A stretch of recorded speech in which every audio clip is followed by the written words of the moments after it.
गोपिकाजीवनस्मरणं गोविन्द गोविन्द. பகவானோட பரிபூர்ணமான கிருப்பையை நம்ம அழகாக ஸ்மரிச்சிடணும். எப்படின்னா, நாராயண பட்டத்திரி ரொம்ப அழகாக நாராயணியத்தை அப்படி அமைச்சுட்டு வர. எப்படின்னா, முதல்ல பகவத் மகிமையிலேருந்து ஆரம்பிக்கிறார். பகவானுடைய அதுக்கப்புறமா உள்ள ரூப வர்ணனையை ரொம்ப அழகாக சொல்கிறார். அப்புறம் ஒரு பக்தனுடைய லட்சணம் எப்படி இருக்கணும் அப்படிங்கிறத தெரியப்படுத்துகிறார் தன்னுடைய 3வது தசகத்தில். 4வது தசகத்தில் எப்படி பகவானை அடையணும் அப்படிங்கிற ஒரு பெரிய யோக மார்க்கத்தில் எப்படி பகவானை அடைய முடியும் அப்படிங்கிறது ரொம்ப அழகாக சொல்கிறார். அந்த யோக மார்க்கத்தில் சஞ்சரிக்கக்கூடிய ஒரு ஜீவன் எப்படி ஒரு விராட்ட ரூபத்தில் இருக்கக்கூடிய பகவானை பார்க்குறார் அப்படிங்கிறதையும் காட்டுறார். பிரத்யக்ஷமாக பகவானுடைய விராட்ட ஸ்வரூபத்தை நாராயண பட்டத்திரி அனுபவிச்சிருக்கார் அப்படிங்கிறத நமக்கு 5வது தசகத்தில் உள்ள ஸ்லோகங்கள்லாம் ரொம்ப அழகாக காமிக்கிறது. பகவான் ஒரு பெரிய பிரம்மாண்டத்தை உருவாக்கினதுக்கு அப்புறமா என்ன பண்ணுறார் அப்படின்னா, அதில் இருக்கக்கூடிய ஒரு இதுக்கும் சக்தி இல்லாமல் இருக்கு. அவள்லாம் திரும்ப பகவானையே ஸ்துதி பண்ணுறா. ஒரு பிரம்மாண்டத்தில் இருக்கக்கூடிய அத்தனை தத்துவம், அதாவது அந்த தத்துவங்களை முதல்ல சொல்கிறார். அதுக்கப்புறம் தான் சிருஷ்டி பண்ண போகிறார். அந்த தத்துவங்களுக்கு உயிர் கொடுக்கறதுக்கே பகவான்கிட்ட அவளே அந்த எல்லா தத்துவங்களும் நமஸ்காரம் பண்ணுறது. சாக்ஷாத் பிரம்மஸ்வரூபமாக இருக்கக்கூடிய பகவானை நமஸ்காரம் பண்ணி அதற்கான ஒரு சக்தி தங்களுக்கு வேணும் அப்படிங்கிறத எல்லா தத்துவங்களும் வேண்டிக்கிறது பகவான்கிட்ட. மகத் தத்துவம் எல்லாம் நம்ம படித்தோம் இல்லையா, அதெல்லாம். அப்போ எல்லா தத்துவங்களுக்குள்ளேயும் பகவான் உள்ள பிரவேசிக்கிறார்னா அனுகிரகம் பண்ணுறார் அப்படின்னு அர்த்தம். ஒரு தத்துவத்துக்குள்ளேயும் பகவானுடைய பிரவேசனம் இருக்கிறதுனால அந்த ஒரு இதற்கும் ஒரு தத்துவத்துக்கும் ஒரு கிரியாசக்தியை கொடுக்குற. அப்போ தான் அந்த தத்துவம் பரிமளிக்கிறது. அதாவது எப்படின்னா, பகவானுடைய பிரகாசமான ஸ்வரூபம் ஒன்னொன்றுத்துக்கும் ஒரு பிரகாசத்தை கொடுக்குறது. ஃபார் எக்ஸாம்பிள், இப்போ சூரியன் அப்படிங்கிறது ஒரு பெரிய பிரம்மாண்டத்தில் ஒரு அம்சம் இல்லையா. அந்த சூரியனுக்கு எது பிரகாசத்தை கொடுக்கக்கூடிய, சூரியன் அப்படின்னாலே பிரகாசம்னு நம்ம புரிஞ்சுக்கிறோம். அப்படிப்பட்ட சூரியனுக்கு யார் பிரகாசத்தை கொடுக்குறா அப்படின்னா, பிரகாசமாக இருக்கக்கூடிய பகவானே சூரியனுக்கு பிரகாசத்தை கொடுத்து அந்த பிரகாசத்துலேருந்து நம்மளால் அனுபவிக்க முடியறது பகவானுடைய ஸ்வரூபத்தை இல்லையா. இதுதான் முன்னாடி தன்னோட எல்லா தத்துவத்துக்குள்ளேயும் தான் உள்ளே போனதுக்கு அப்புறமா அண்டம் தத்கலு பூர்வ சிருஷ்ட சலிலேன்னு அந்த 10வது ஸ்லோகத்தில் பகவான் நிர்ணயம் பண்ணுறார். எப்படி அப்படின்னா, ஒரு விராட்ட ஸ்வரூபம் எடுத்துக்கிறார். விராட்ட ஸ்வரூபம் அப்படின்னா ஒரு பிரம்மாண்டமான ஸ்வரூபம் அது.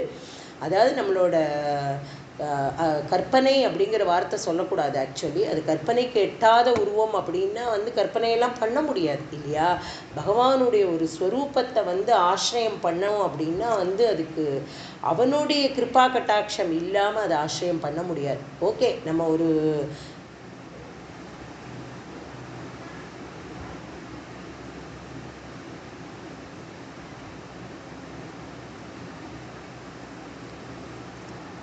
கேட்குறதா? பகவானுடைய ஒரு விராட்ட ஸ்வரூபத்தை ஸ்மரிச்சுக்கிறதுக்கு நம்மளுடைய பட்டத்திரி ரொம்ப அழகாக தன்னுடைய ஸ்லோகத்தில் சொல்லியிருக்க. அப்படி சொல்லும் பொழுது என்ன சொல்கிறார் அப்படின்னா, முதல்ல நீங்கள் எதை சிருஷ்டி பண்ணினேள் அப்படின்னா ஜலம். அதை தான் அந்த பிரளய காலத்தில் ஜலத்தை தான் நீங்கள் முதல்ல சிருஷ்டி பண்ணினேன். அதில் இந்த பிரம்மாண்டத்தில் என்ன இருந்தது அப்படின்னா ஆயிரமான தலைகள். அதில் எத்தனை வருஷம் நீங்கள் அதில் இருந்தேள் அப்படின்னா 1000 கல்ப காலம் நம்ம பார்த்தோம் இல்லையா. அந்த பரா வருஷம் பார்த்தோம் இல்லையா. 1000 வருஷங்கள் நீங்கள் அதை பிளந்துட்டு நீங்கள் ஒரு 14 லோகத்தை வச்சுண்டு ஒரு பெரிய விராட்ட ஸ்வரூபத்தை வந்து காமிக்கிறேள் அப்படின்னா அது வந்து பகவானுடைய சாட்சா்காரத்தை தவிர வேறு என்ன சொல்ல முடியும் இல்லையா? பிரத்யட்சமாக பகவானை வந்து அப்படி வந்து பார்த்துருக்கார் நம்மளுடைய பட்டத்திரி. அப்படி பார்த்ததை வந்து பகவான்கிட்ட வந்து கேட்குறார், இப்படிப்பட்ட ஒரு ஸ்வரூபத்தை எனக்கு காமிச்சு எனக்கு அனுகிரகம் பண்ணுவேளா அப்படின்னு பகவான்கிட்ட கேட்க நம்மளுடைய சாட்சாத் குருவாயூரப்பன் வந்து தலையை அசைச்சு கண்டிப்பாக அதற்கான அனுகிரகம் உண்டு அப்படிங்கிறத வந்து ஆமோதித்து சொல்ல சொல்ல அவருக்கு வந்து அந்த ஸ்வரூபத்தை வந்து இன்னும் அதுலேருந்து என்னெல்லாம் தெரியறது, பகவானுடைய விராட்ட ஸ்வரூபத்தில் எதெல்லாம் அவர் பார்க்குறார் அப்படிங்கிறது பாதாளத்துலேருந்து ஆரம்பித்து எல்லாத்தையும் வந்து அடுத்த 6வது தசகத்தில் வர்ணனை பண்ணிட்டு வர. முதல் ஸ்லோகம். ஏவம் சதுர்தச ஜகன்மயதாம் கதஸ்ய பாதாளமீஷ தவ பாததலம் பதந்தி பாதோத்வதேசமபி தேவரசாதலம் தே குல்பத்வயம் கலு மகாதலமத்புதாத்மன். அதாவது இந்த விராட்ட ஸ்வரூபம் அப்படிங்கிறத வந்து எப்படி நம்ம வந்து ஒரு ஐடென்டிஃபை பண்ணிக்கணும் அப்படின்னா, எப்படி அதை வந்து பார்க்கணும் அப்படின்னா, ஒரு எக்கு ஷேப்பில் வந்து அந்த சுவாமியை அந்த அந்த பிக்சரைஸ் பண்ணிக்கணும் மனசுக்குள்ளே. அப்போ என்ன ஆகுது அப்படின்னா, ஏன் அப்படி ஒரு ஷேப் அப்படி வருது அப்படின்னா, பகவான் அப்படிப்பட்ட பிரம்மாண்டமாக இருக்கார். அதாவது பாதத்திலேருந்து ஆரம்பித்து பகவானுடைய தலை வரைக்கும் 1000 கழிகள் 1000 தலை, என்னென்ன தத்துவமெல்லாம் எடுத்திருக்காரோ அத்தனை தத்துவமும் வெளியில் தெரிகிற மாதிரி இருக்கக்கூடிய ஒரு ஸ்வரூபத்தை இவருடைய கண்களுக்கு காமிக்கிறார். அப்படி காமிக்கிறவர் வந்து என்ன பண்ணுறார் அப்படின்னா, அதில் வந்து பகவானோட 14 லோகங்களும் அதில் தெரியறதான். என்னம்மா அது ஒரு எலிப்டிக்கல் ஷேப் அப்படின்னு வச்சுக்கணும் நம்ம அதை. அப்படிப்பட்ட நம்ம சும்மா ஒரு வரைஞ்சி பார்த்தேன்னாலே தெரியும், ஒரு ஒரு எலிப்டிக்கல் ஷேப்பை வரைஞ்சா அப்படி எல்லா கையையும் விரிச்சுட்டு பகவான் அப்படி நிற்கிற ஒரு விராட்ட ஸ்வரூபத்தை பார்த்தாலே நமக்கு அது வந்து தெரிஞ்சிடும், ஒரு அவுட்லைன் வந்து ஒரு எலிப்டிக்கல் ஷேப்பில் இருக்குது அப்படின்னு. அதில் வந்து பகவானுடைய 14 லோக்கமும் தெரியறதான். எங்கே தெரியறது அப்படின்னா, எது 14 லோக்கம் அப்படின்னா, அடி பாதாள லோக்கம் எது அப்படின்னா பகவானுடைய பாதமே பாதாள லோகம்.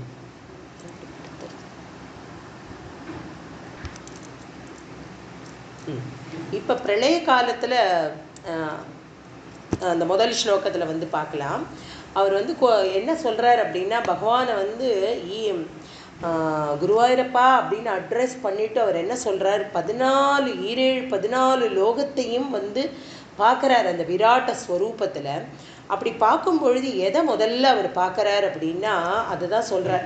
என்ன அப்படின்னா, தன்னுடைய 14 லோகமாக இருக்கக்கூடிய எல்லா லோகத்திலையும் பாதாள லோகம் அப்படிங்கிறது வந்து பகவானுடைய பாதத்தினுடைய அடிப்பகுதி. ரொம்ப அழகான இடம் இல்லையா அது? பகவானுடைய பாதத்தினுடைய அடிப்பகுதி வந்து பாதாள லோகமாக வந்து தெரியறது. அப்புறம் அதிலே நம்ம சொல்லிகிட்டே வர்றார், ஒன்றொன்னா சொல்ல போகிறார் அவர். அப்படி பாதாள லோகமாக தெரியக்கூடிய பகவானுடைய அடித்தளம் எது அப்படின்னா அந்த அடிப்பகுதி. அதற்கப்புறமா அப்படி பகவான் நின்றுருக்கிற ஒரு போஸ்டர், இதெல்லாம் வந்து நம்மளாவே வந்து ஒரு அனுபவிக்கணும். அப்படி அனுபவிக்கும் பொழுது நமக்கு அது புரியும். அப்படிப்பட்ட போஸ்டரில் இப்படி 2 காலையும் மேலே வச்சுருக்கிற மேல் பகுதி எதா இருக்குது அப்படின்னா வந்து அந்த மேல் பகுதியைத்தான் வந்து அவர் வந்து என்ன சொல்கிறார் அப்படின்னா ரசாதளம் அப்படிங்கிற.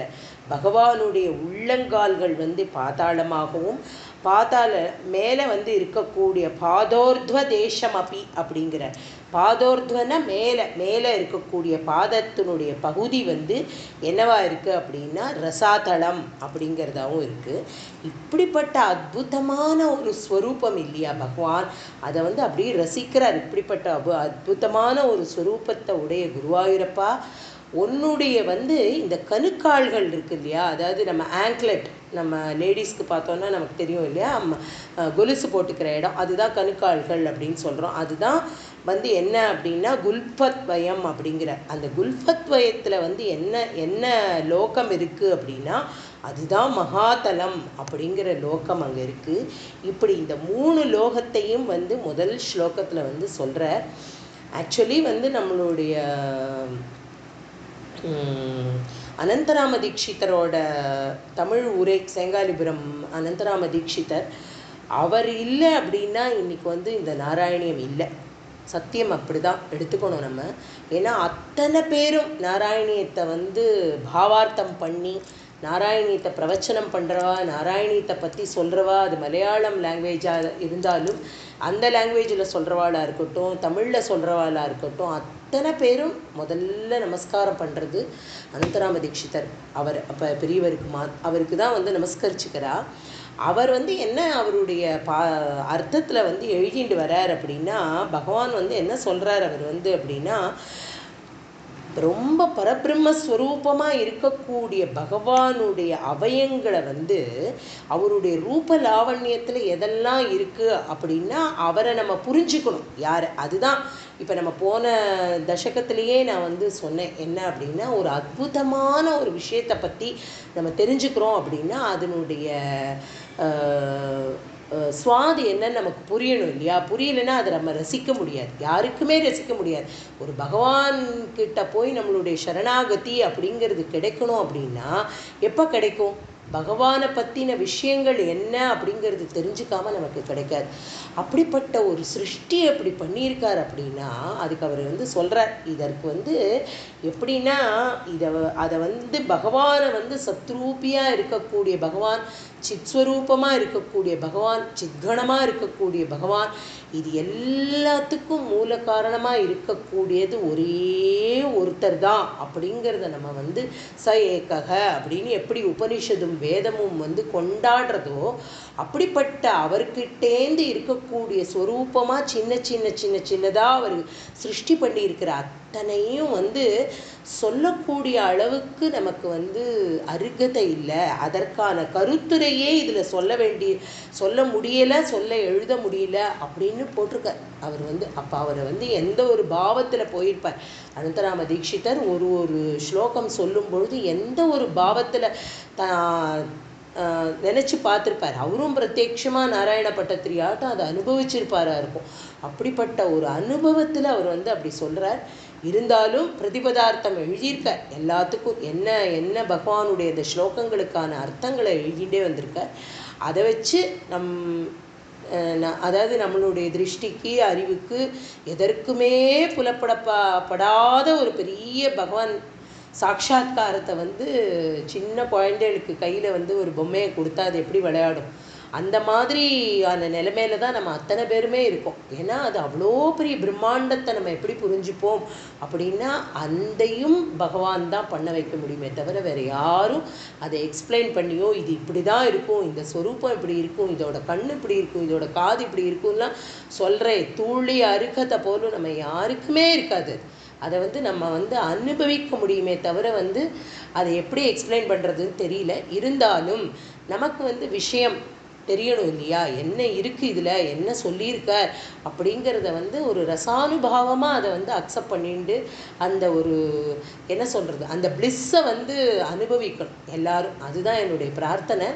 அப்படிப்பட்ட ரூப லாவண்யத்தில் வந்து ரொம்ப அழகாக சொல்லிகிட்டே வர.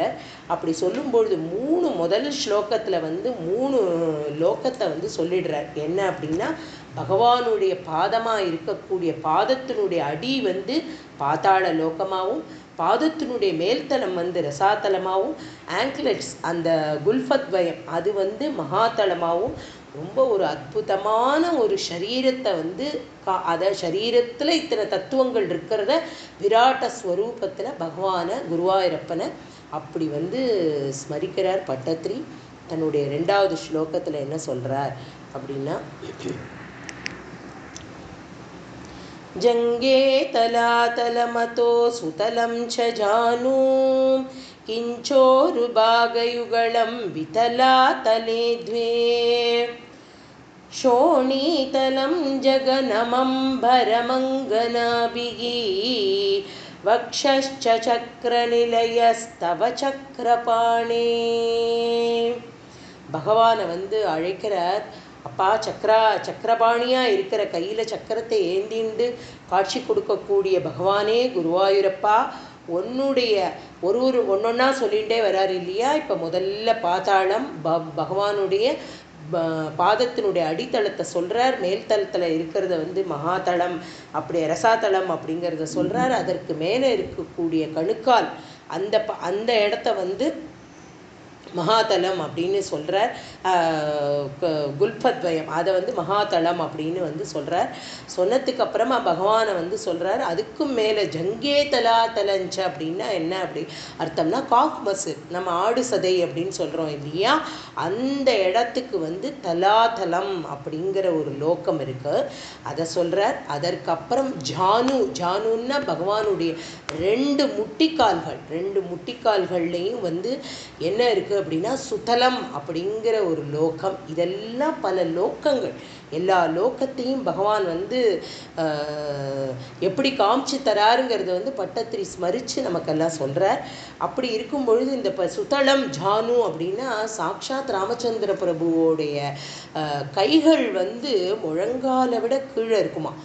அப்படிப்பட்ட ஒரு ஆஜானுபாகுவான ஒரு அரவிந்த தலாயதாட்சன்னு நம்ம சொல்கிறோமே, அப்படி இருக்கக்கூடிய ஆஜானுபாகும்னா இந்த அரவிந்த தலாயதாட்சன்னு நம்மளுடைய ஸ்ரீராமச்சந்திர மூர்த்தியை வந்து ஸ்மரிக்கும் பொழுது அவருடைய கைகள் அவ்வளவு நீளமான அழகிய நீண்ட கைகள் அப்படின்னு கம்பநாட்டாழ்வார் வந்து தன்னுடைய கம்பராமாயணத்தில் வந்து ரசித்து சொல்கிறார்.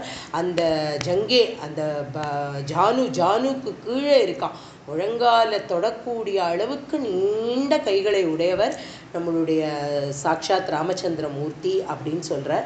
அடுத்த இடத்துல என்ன சொல்கிறார் அப்படின்னா கிஞ்சோரு பாக யுகலம் விதலா தலேத்வே அப்படிங்கிற ரெண்டு துடைகள் இருக்கு இல்லையா, அவருடைய ரெண்டு துடைப்பகுதி, அந்த ரெண்டு துடைப்பகுதி என்ன அப்படின்னா விதலம் அதலம் அப்படிங்கிற ரெண்டு லோகம், விதளம் அதளம் அப்படிங்கிற ரெண்டு லோகமாக வந்து அவருக்கு காட்சி கொடுக்குறார் சுவாமி.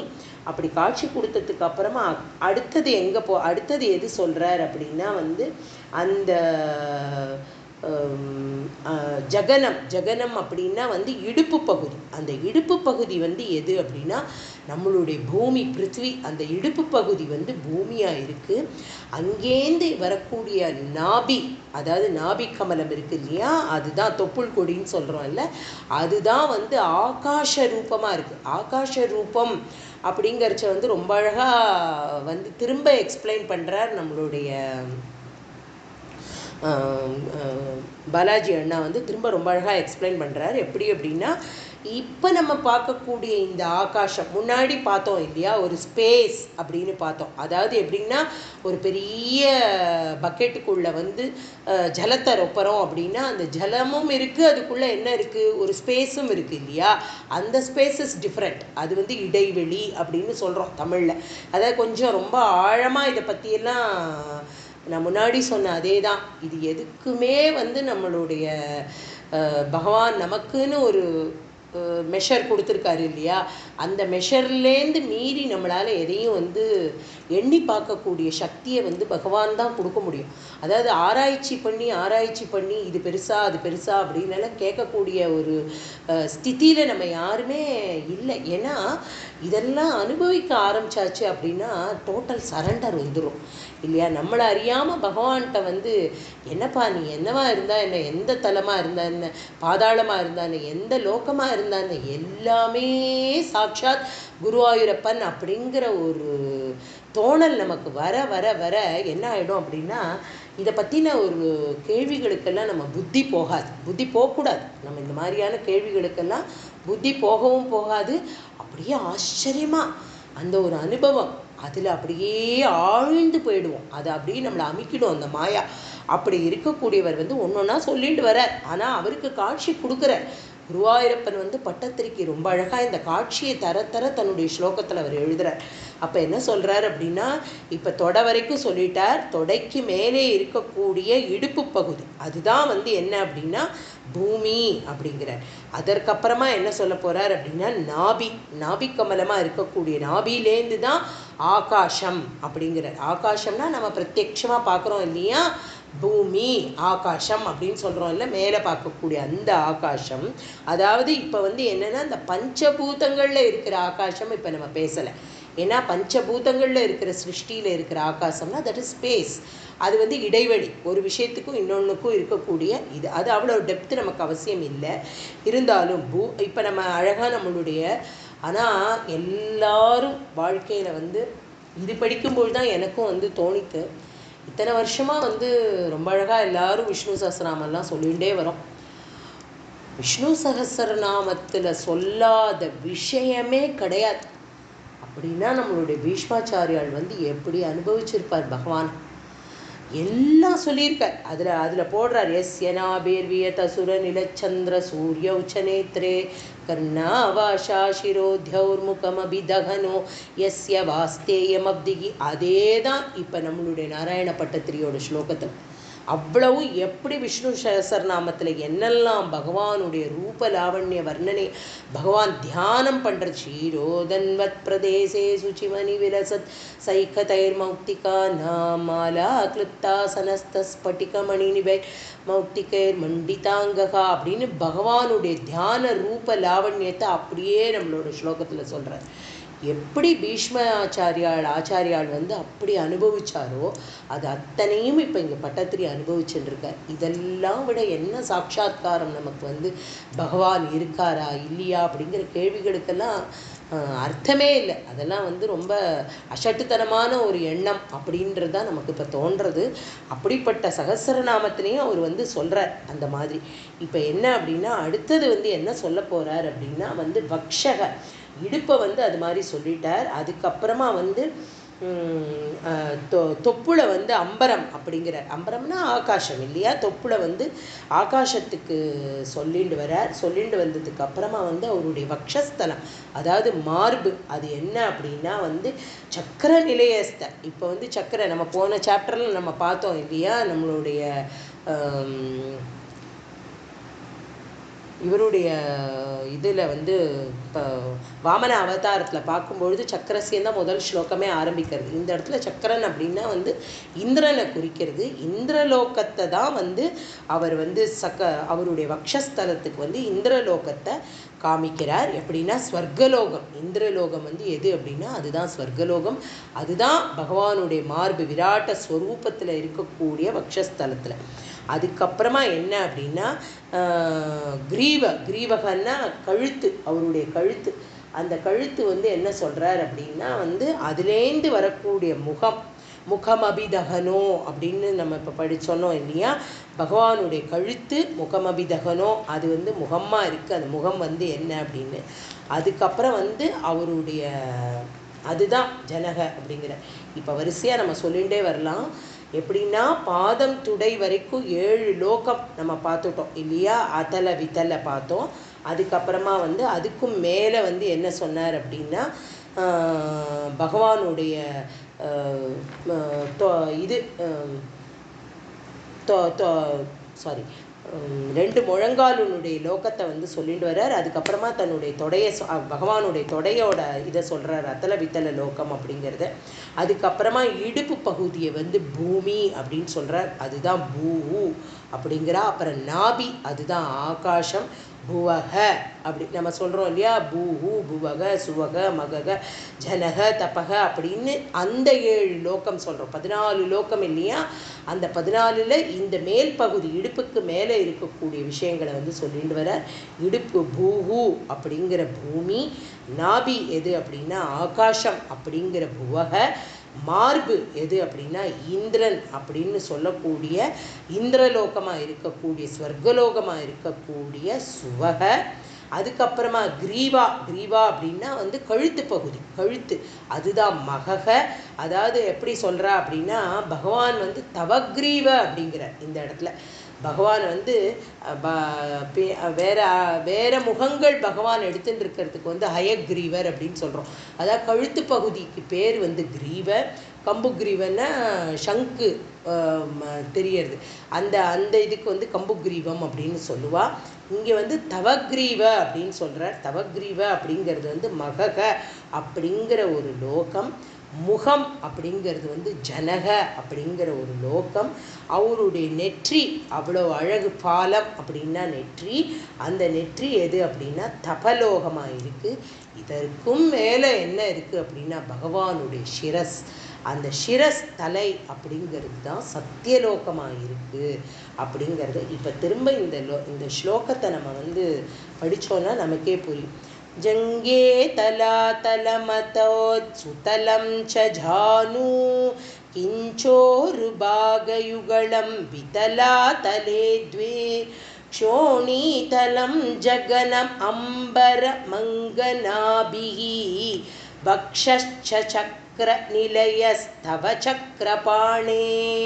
சக்கரபாணியாக இருக்கக்கூடிய பிரபோ பகவானே குருவாயூரப்பா, நீ எதை வச்சுருக்க அப்படின்னா உன்னுடைய முழங்கால்கள் வந்து தலாதலம் அப்படிங்கிற லோகமாகவும், அதே மாதிரி 2 தொடைகளாக இருக்கக்கூடிய அது என்ன அப்படின்னா அது வந்து அதல விதலம் அப்படிங்கிற வந்து 2 லோகமாகவும் இருக்குது.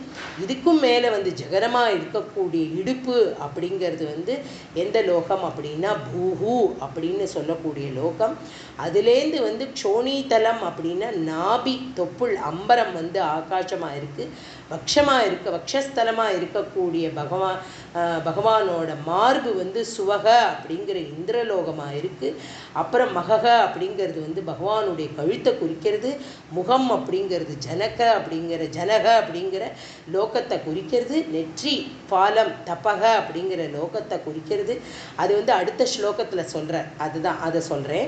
கிரீவா மகஸ்தவ முகம் ச ஜனஸ்தபஸ்து ஃபாலம் ஷிரஸ்தவ சமஸ்தமயஸ்ய சத்யம் ஏவம் ஜகன்மயதனோ ஜகதாஸ்ரிதைரபி அன்யை நிபத்தவ புஷே பகவன் நமஸ்தே.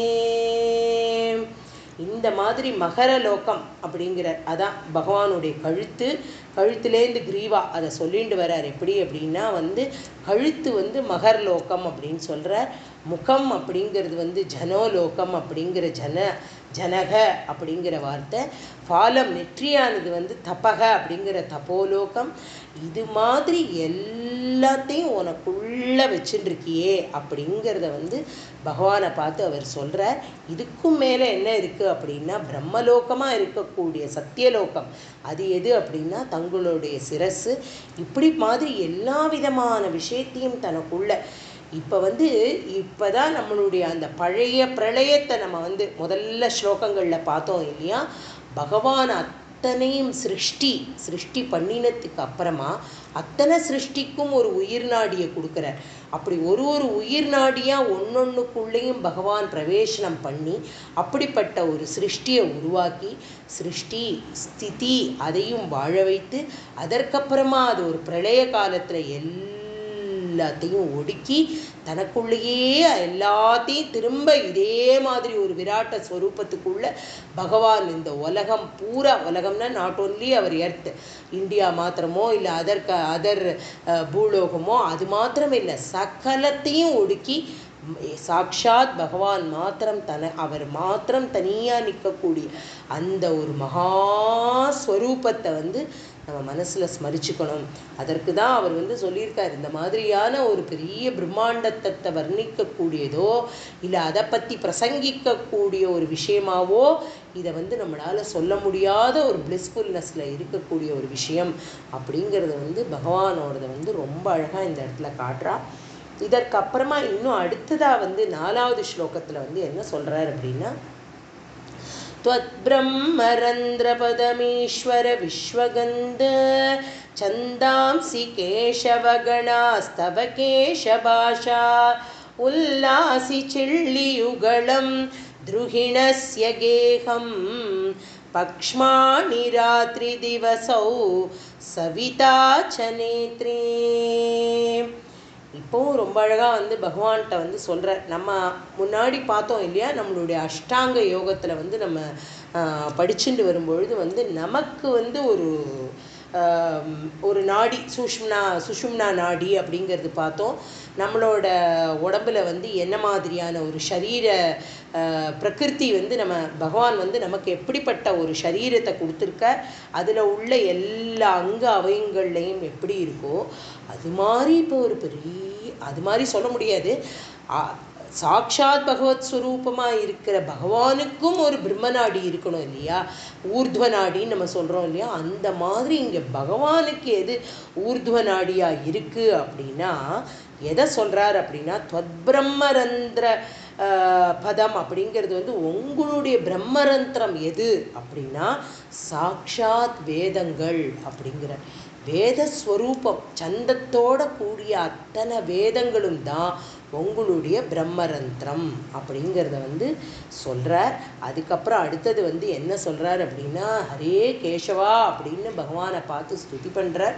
கேசவா அப்படின்னா சகல கஷ்டங்களையும் நிவர்த்தி பண்ணக்கூடிய பகவானுக்கு என்ன பெயர் அப்படின்னா கேசவன். அப்படின்னா கேசவா அப்படின்னு நமஸ்காரம் பண்ணிட்டோம் அப்படின்னா பகவானுக்கு அந்த நாமாவை சொல்லி ஒரு புஷ்பத்தை போட்டோம் அப்படின்னா சகல கஷ்டங்களையும் நமக்கு தேர்ந்து எடுத்துட்டு போயிடுவார். இன்னும் நிறையா கேசவா அப்படிங்கிறதுக்கு வந்து பாவார்த்தங்கள்லாம் நிறைய எழுதியிருக்க. அந்த ஒரே ஒரு வார்த்தைக்கு முதல்ல நம்மளை மாதிரி யதார்த்தமான மனுஷாளாக இருக்கவாளுக்கு என்னவோ அதோட கஷ்டங்களை எல்லாத்தையும் நிவர்த்தி பண்ணக்கூடிய பகவானாக இருக்கிறவனுக்கு கேசவன் அப்படிங்கிற அந்த நாமா பொருந்துருது அப்படின்னு போட்டிருக்கா. இன்னொன்று வந்து என்ன அப்படின்னா பிரம்மாவையும் சிவனையும் அதாவது ஈஸ்வரனையும் பிரம்மாவாக இருக்கக்கூடிய ககக அப்படின்னு நம்ம முன்னாடியே பார்த்தோம். அவர் வந்து பிரம்மா, ஈஸ்வரன் அவரை வந்து ஈஷக அப்படின்னு பார்த்தோம் இல்லையா. அவள் ரெண்டு பேரையும் தன்னுடைய சரீரத்திலேயே வச்சுருக்கக்கூடிய சாட்சாத் பரபிரம்மஸ்வரூபமாக இருக்கக்கூடிய பகவானுக்கு கேசவன் அப்படின்ற ஒரு பெயர் இருக்குது அப்படிங்கிறதையும் சொல்கிறார். இன்னும் இந்த இடத்துல என்ன சொல்கிறார் அப்படின்னா கேசவக அப்படின்னா வந்து பகவானுடைய கேசபாஷங்கள் அகலபாரம் சொல்கிறோம் இல்லையா, அலகலல்ல அப்படின்னு வந்து நம்மளுடைய தியாகராஜ சுவாமிகள் வந்து ரொம்ப அழகாக வந்து ராமச்சந்திரமூர்த்தியை பார்த்து பாடுறார். முதல்ல அதை அனுபவித்தது யார் அப்படின்னா அலகலல்ல பாரம் அப்படின்னா பகவானுடைய கேசத்தினுடைய அழகை வந்து யார் ரொம்ப அழகாக ஸ்மரிச்சின்றார் அப்படின்னா சாட்சாத் விஸ்வாமித்திரர். ஏன்னா அவர் வந்து அந்த ஒரு ராமருடைய அந்த ஒரு கேசத்தை பார்த்தே அப்படியே சொக்கி போயிட்டாராம். அவரால் வந்து அவ்வளோ அழகாக இருந்தாராம் ராமச்சந்திரமூர்த்தி. அவரை வந்து இப்போ கூட்டிகிட்டு வரப்போகிறோம் தன்னுடைய யஜ்யத்துக்கு வந்து காப்பாற்றுறதுக்காக பகவானை அழைக்கிறதுக்காக அங்கே போகும்பொழுது வந்து அப்படி காற்றில் அந்த கேசம் அப்படியே அலப்பாயறதை வந்து அப்படி ரசித்து நம்மளுடைய தியாகராஜ சுவாமிகள் வந்து அலக்கலல்ல பாரன்னு ஒரு பாட்டே எழுதியிருக்கார். அப்படி அருமையான பாடல் அது. அந்த மாதிரி ஒரு கேசத்தை யார் வச்சுருக்கா அப்படின்னா நம்மளுடைய சாக்ஷாத் குட்டி கிருஷ்ணனாக இருக்கக்கூடிய பகவத் ஸ்வரூபமாக அப்படியே யசோதை வந்து என்ன பண்ணுவாளாம், அது இதை விட வந்து ரொம்ப கண்ணில் ஜலம் வரக்கூடிய விஷயம் என்ன அப்படின்னா அப்படிப்பட்ட அலக்கலல்ல பாரமாக இருக்கக்கூடிய ராமச்சந்திரமூர்த்தியோட தலையை வந்து தலைமுடியை வந்து என்ன பண்ணுறா அப்படின்னா அவரை வந்து காட்டுக்கு 14 வருஷம் போகணும் அப்படின்னு அப்பா வந்து அவருக்கு வந்து ஒரு உத்தரவு போட்ட உடனே அந்த மர உரி தரிச்சுக்கணும் இல்லையா, மர உரி தரிச்சுன்று இப்படி படர விட்ட அந்த கேசத்துக்கு வந்து மரத்தினுடைய பாலை தடவுவாளாம். அப்போ தான் சேருமா அந்த கேசம். அப்படி சேர்ந்து அதை ஒரு பெரிய கொண்டையாட்டம் வந்து பகவானுக்கு வந்து அதை ஒரு பண்ணும் பொழுது வந்து அதை அப்படி அழுது வந்து நம்மளோட தியாகராஜ சுவாமிகள் வந்து அனுபவிச்சிருக்கார். பகவான் அப்படி கிளம்பி போகும்போது உன்னுடைய அலக்கலா அப்படி அழகான உன்னுடைய இது அடர்த்தியான உன்னுடைய கருமையான அந்த கூந்தல் அந்த கேசத்தை வந்து அதை சேர்த்து கட்டக்கூட முடியாமல் மரத்தினுடைய பாலை தடவி அதை வந்து அப்படி ஒரு கொண்டை போட்டு ஒன்று அப்படி அனுப்புகிறாளே அப்படின்னு சொல்லி அவர் வருத்தப்பட்டு தன்னுடைய பாடல்கள் மூலமாக வந்து அதை அனுபவிச்சிருக்கார். அப்படின்னா அவர் பிரத்யட்சமாக ராமச்சந்திரமூர்த்தியை பார்க்குறாருந்தான்னு அர்த்தம். இல்லைன்னா எப்படி இந்த வார்த்தைகள்லாம் வந்து அப்படி விழும். அவரால் அதை அனுபவிக்கணும் அப்படின்னா அப்படியே அவளோடையே வாழறா. ஒரு செகண்டும் பகவான் பிரத்யட்சமாக அவளுக்கு கருணையை அள்ளி கொட்டுறான். அந்த மாதிரி அனுபவிச்சு தான் அவள்லாம் எழுதுகிறா. அப்படிப்பட்ட ஒரு அனுபவம் இதெல்லாம் நாராயணியம் அப்படிங்கிறது வந்து சாக்ஷாத் பகவானுடைய சகலத்தையும் அனுபவத்தை தான் அவர் எழுதியிருக்கார். அனுபவத்தை எதோட வந்து சாரமாக எடுத்துட்டு இருக்கார் அப்படின்னா பாகவதம். அதே அனுபவத்தை தான் பரீட்சித்துக்கு வந்து சுகர் கொடுத்தார். இப்படி ஒரு ஒரு ஸ்டேஜ்லேயும் வந்து பகவானுடைய அற்புதங்களை வந்து இப்படி சொல்லிகிட்டே போகிறா. இப்போ வந்து பகவானுக்கு வந்து பிரம்மரந்திரமாக இருக்கக்கூடியது எது அப்படின்னா சாக்ஷாத் வேதம். வேதம் சந்தஸோட கூடிய வேதம் தான் வந்து பகவானுக்கு இருக்குது. இப்போ அடுத்தது வந்து என்ன அப்படின்னா கேஷம். இந்த கேஷத்தை வந்து சொல்கிறார். எப்படின்னா இது வந்து கனக அப்படிங்கிறார். கன அப்படின்னா அடர்த்தின்னு அர்த்தம். அப்புறம் மேகம்னு ஒரு அர்த்தம் இருக்குது. எப்படின்னா மேகத்துக்கே ஒரு கருப்பு, அந்த ஒரு அடர்ந்த மழை பெய்யறதுக்கு முன்னாடி கூட்டமாக சேரக்கூடிய மேகம் எப்படி இருக்கும் அப்படின்னா அடர்ந்த கருப்பாக இருக்கும். அந்த கருப்பு எது கொடுக்கறது அப்படின்னா சாக்ஷாத் பகவானுடைய கேஷந்தான் அந்த கலரையே கொடுக்கறதான். அப்படி அப்போ அதில் வந்து என்ன அப்படின்னா நவவர்ணமாக அப்படி மின்னர் தான் அவருடைய கேஷம். அது எப்படி இருக்குது அப்படின்னா அவர் இந்திரதனுஷாட்டாக இருக்கான். இந்திரதனுஷில் இருக்கக்கூடிய வந்து அத்தனை கலர், எல்லா கலரும் இருக்குது இல்லையா, அதை பார்த்துட்டு இந்திரதனுஷ்க்கு வந்து வெக்கமாக போயிடுதான். என்னடா அது இப்படி சாக்ஷாத் பகவத் ஸ்வரூபமாக இருக்கக்கூடிய கிருஷ்ணனோட கேஷம் இவ்வளோ அழகாக இருக்கா, இப்படி இருந்தால் நமக்கே வெக்கமாக இருக்கே, நம்ம என்ன பண்ணுறது அப்படின்னு சொல்லிட்டு பகவான் போய் இந்திரதனுஷ் போய் ஒளிஞ்சுக்கிறதான். எங்கே ஒளிஞ்சுக்கிறதான் அப்படின்னா வந்து சந்திரன்கிட்ட போய் ஒளிஞ்சுன்றதான். சந்திரன் அப்படிங்கிறவர் வந்து அப்படியே பிரகாசமாக ஜொலிக்கக்கூடியவர். யாருடைய பிரகாசத்தில் ஜொலிக்கிறார்? பிரகாசமாக இருக்கக்கூடிய பகவானுக்கிட்டேந்து வந்த பிரகாசத்தில் இவர் பிரகாசமாக ஆகி ஜொலிக்கிறார். அப்படி தானே நம்ம வந்து சூரியனுக்கும் சொல்கிறோம், சந்திரனுக்கும் சொல்கிறோம், இந்த லோகத்துக்கும் சொல்கிறோம். எல்லாருக்கும் ஒரு ஆத்மஸ்வரூபமாக இருக்கக்கூடிய பிரகாசம் எங்கேருந்து வருது அப்படின்னா சாக்ஷாத் பகவான்கிட்டேருந்து கிடைக்கக்கூடிய அந்த பிரகாசம் தான் இன்றைக்கி நம்மெல்லாம் அப்படி ஜொலிச்சுட்டு இருக்கோம். நல்லா ட்ரெஸ் பண்ணிக்கிறோம், கண்ணாடி முன்னாடி பார்க்குறோம் அப்படின்னா நமக்குள்ளே என்ன ஓடின்னு இருக்கு? சித்கனமாக இருக்கக்கூடிய ஒரு சித்து, ஒரு அந்த சுவாபானு பகவானுடைய ஒரு கட்டாட்சம் இல்லாட்டி நம்மெல்லாம் என்னவா இருக்க முடியும்? எல்லாரும் ஒன்றுமே இல்லையே, காத்தடைச்ச பந்து தான். அப்படியே காற்றை பிடுங்கி விட்டால் என்ன இருப்போமோ? சக்தி கிடையாது, ஒன்றும் இருக்காது. அந்த ஒரு பகவான் வந்து ஒரு ரேக்கான்னா ஒரு கதிர் மாதிரி நம்ம உடம்புக்குள்ளே வந்து அந்த உயிர் நாடியை கொடுக்குறாரு இல்லையா, அது ஒரு பெரிய விஷயம். அந்த மாதிரி இப்போ இதை வந்து வர்ணனை பண்ணுறா, ஒவ்வொருத்தரும் வியாக்கியானம் பண்ணியிருக்கா இந்த இடத்துல. அப்போ என்ன ஆறுது அப்படின்னா இது சந்திரன்கிட்ட போய் ஒளிஞ்சுன்றது தான். சந்திரன் வந்து என்ன பண்ணுறது, அது வந்து அப்படி பிரமிச்சு போயிட்டு தான் பகவானுடைய கேசத்தினுடைய அழகை பார்த்து சந்திரனுக்கு வெக்கமாயி சந்திரன் போய் நேராக சிவபெருமானோட தலையில் போய் ஒளிஞ்சுன்றாராம் அப்படின்னு கற்பனை பண்ணுறா. அவனா அவ்வளோ அழகாக வந்து அதை சொல்கிறா. அந்த மாதிரி மேகம், அப்படி மேகத்தை இருண்ட மேகங்கள் கூடிய கேசம், அதனால அவனை கேசவா அப்படிங்கிற ஒரு வார்த்தையை அங்கே போடுறார். அதுக்கப்புறமா வந்து சில்லியுகலம் அப்படிங்கிற என்ன அப்படின்னா உல்லாசி சில்லியுகலம். உல்லாசின்னா ரொம்ப அழகுன்னு அர்த்தம். அப்படி வானவில்லாட்டம் இருக்கான். அப்படி இருக்கிற ஒரு 2 புருவங்கள். இந்த 2 புருவங்களும் என்ன பண்ணும் அப்படின்னா சாட்சாத்காரம் பகவானுடைய கடைக்கண் பார்வையில். அதாவது நம்ம நினச்சிட்டோம் இல்லையா, இந்த சிருஷ்டி அப்படின்னா ஏதாவது பகவான் வந்து ஒரு பெரிய மண்ணை குழைச்சி அதுக்கு கை கால் இதெல்லாம் வந்து தன்னுடைய சித்தத்தில் என்ன நினைக்கிறாரோ சங்கல்ப மாத்திரத்தில் கிடைக்கக்கூடிய உலகம் இது படைச்சிருக்காரு. அப்படி இல்லையா, அப்படிப்பட்டவர் தன்னுடைய கடைக்கண் பார்வை ஒரு நிமிஷம் அப்படி போருமே, அப்படி ஜஸ்ட் இப்படி பார்த்தா போருமே, ஒரு ஸ்டைலாக ஒரு பார்வை நம்மளுடைய கிருஷ்ணன் அப்படி பார்த்தாச்சுன்னா நம்மளுடைய பகவான் அப்படி ஒரு பார்வை பார்த்துட்டார் அப்படின்னா அதுக்கப்புறம் என்ன வேணும்? ஒன்றுமே வேண்டாம். அப்படி லோகத்தை படைக்கக்கூடிய பகவான் என்ன அப்படின்னா யாரை படைச்சிருக்கார் அவர்? இப்போ பிரம்மாவை படைச்சிருக்கார், விஷ்ணுவை படைச்சிருக்கார், தானே தன்னுடைய ரூபமாக வராருன்றதையும் நம்ம முன்னாடி ஸ்லோகங்களில் பார்த்தோம். இந்திரனை படைக்கிறார், ஒரு சிவனை படைக்கிறார், எல்லாரும். இப்போ தன்னுடைய பரிவார கூட்டங்களாட்டம் இவ்வளோ பேரை யுகங்கள் எல்லாரையும் படைச்சாச்சு. இவாளுக்கெல்லாம் ஏதானு ஒரு காரியம் கொடுக்கணும் இல்லையா? அப்படி காரியம் கொடுக்கறதுக்கு என்ன பண்ணுறாராம்? பிரம்மாவை பார்த்து நீ சிருஷ்டியை பார்த்துக்கோ அப்படின்னு சொல்கிறாராம். இப்போவும் பிரம்மா இவாளெல்லாம் என்ன பண்ணுறா? பகவானை நமஸ்காரம் பண்ணுறா. நமஸ்காரம் பண்ணி எங்களால் எதுவுமே முடியலையே, கிருபாளு, நீ திரும்ப எங்களுக்கு வந்து உன்னுடைய சக்தியை கொடுக்கணும். அதுதான் போன தசகத்தில் உள்ள 10வது ஸ்லோகத்தில் நம்ம பார்த்தோம். அந்த சக்தியை நீ எங்களுக்கு கொடுத்தாலே ஒழிய எங்களால் வந்து இதை எதையுமே சிருஷ்டி பண்ண முடியாதுன்னு அவள்லாம் வந்து பகவானை ஸ்துதி பண்ணுறா. அப்படிப்பட்ட பிரம்மாவுக்கு சிருஷ்டியை நீ பண்ணு அப்படிங்கிறத வந்து எப்படி சொல்கிறாராம் பகவான்? தன்னுடைய புருவ அசைவிலேயே சொல்கிறாராம். புருவத்தை நெரிக்கிறதுன்னு சொல்லுவா இல்லையா, ஒரு ஸ்டைலாக வந்து கண்ணாலே பேசிக்கிறது அந்த மாதிரியெல்லாம் வந்து பண்ணுவார். குழந்தையெல்லாம் அமைதியாக இருக்கிற இடத்துல வந்து ஜஸ்ட்டு ஏதாவது ஸ்கூலில் டீச்சர் ஏதாவது நடத்தும் பொழுது ஜஸ்ட்டு பக்கத்தில் கேட்குறவாள்கிட்ட ஜஸ்ட்டு தன்னுடைய புருவத்தை அசைச்சே அவள் வந்து சின்ன சின்ன விஷயங்களை பரிமாறிப்பாள்.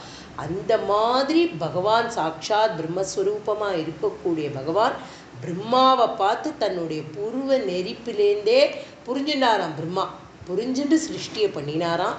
யார் ஒருத்தர் வந்து இதுக்கு காரணமாக இருக்கக்கூடிய அந்த புருவங்களை வந்து அந்த புருவத்தினுடைய இடைவெளி இருக்கு இல்லையா, அதையே பிரம்மா வந்து தன்னோட இருப்பிடமாக கொண்டார் அப்படிங்கிற அதை தன்னோட வீடாக ஆக்கிட்டாராம் பகவான். ஏன்னா அவர் தானே கிரியேட் பண்ணுறார். பெரிய பகவானுடைய ஸ்வரூபம் புருவ அசைவில் சொல்லக்கூடிய விஷயத்தை பிரம்மா வந்து உருவாக்குறார். அப்படிங்கிறதுனால அந்த புருவமே தன்னோட வீடாக வந்து வச்சுட்டாராம் பகவான். அதை தான் சொல்கிறார் இங்கே.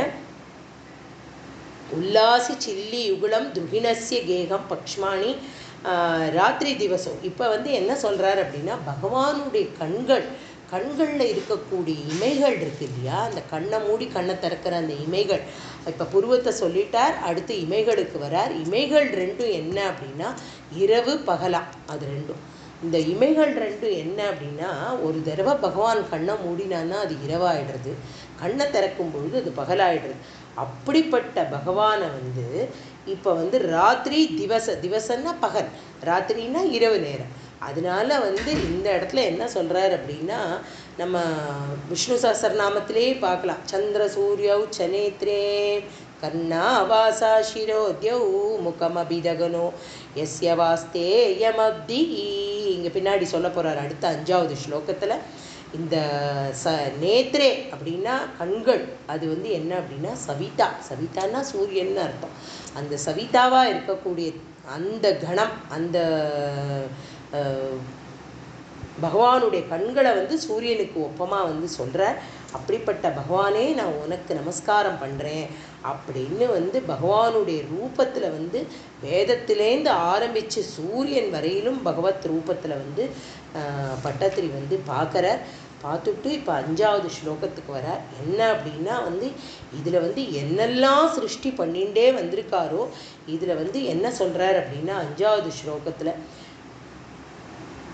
நிஷேஷ விஸ்வரச்சனா ச கட்டாட்ச மோக்ஷக கர்ணௌ திசோஸ்வியுகலம் தவ நாசிகே த்வே லோபத்ரபேஷ பகவன் அதரோத்தரோஷ்டௌ தாரா கணாச்சரதனா சமனச்சதம்ஷ்ட்ரா.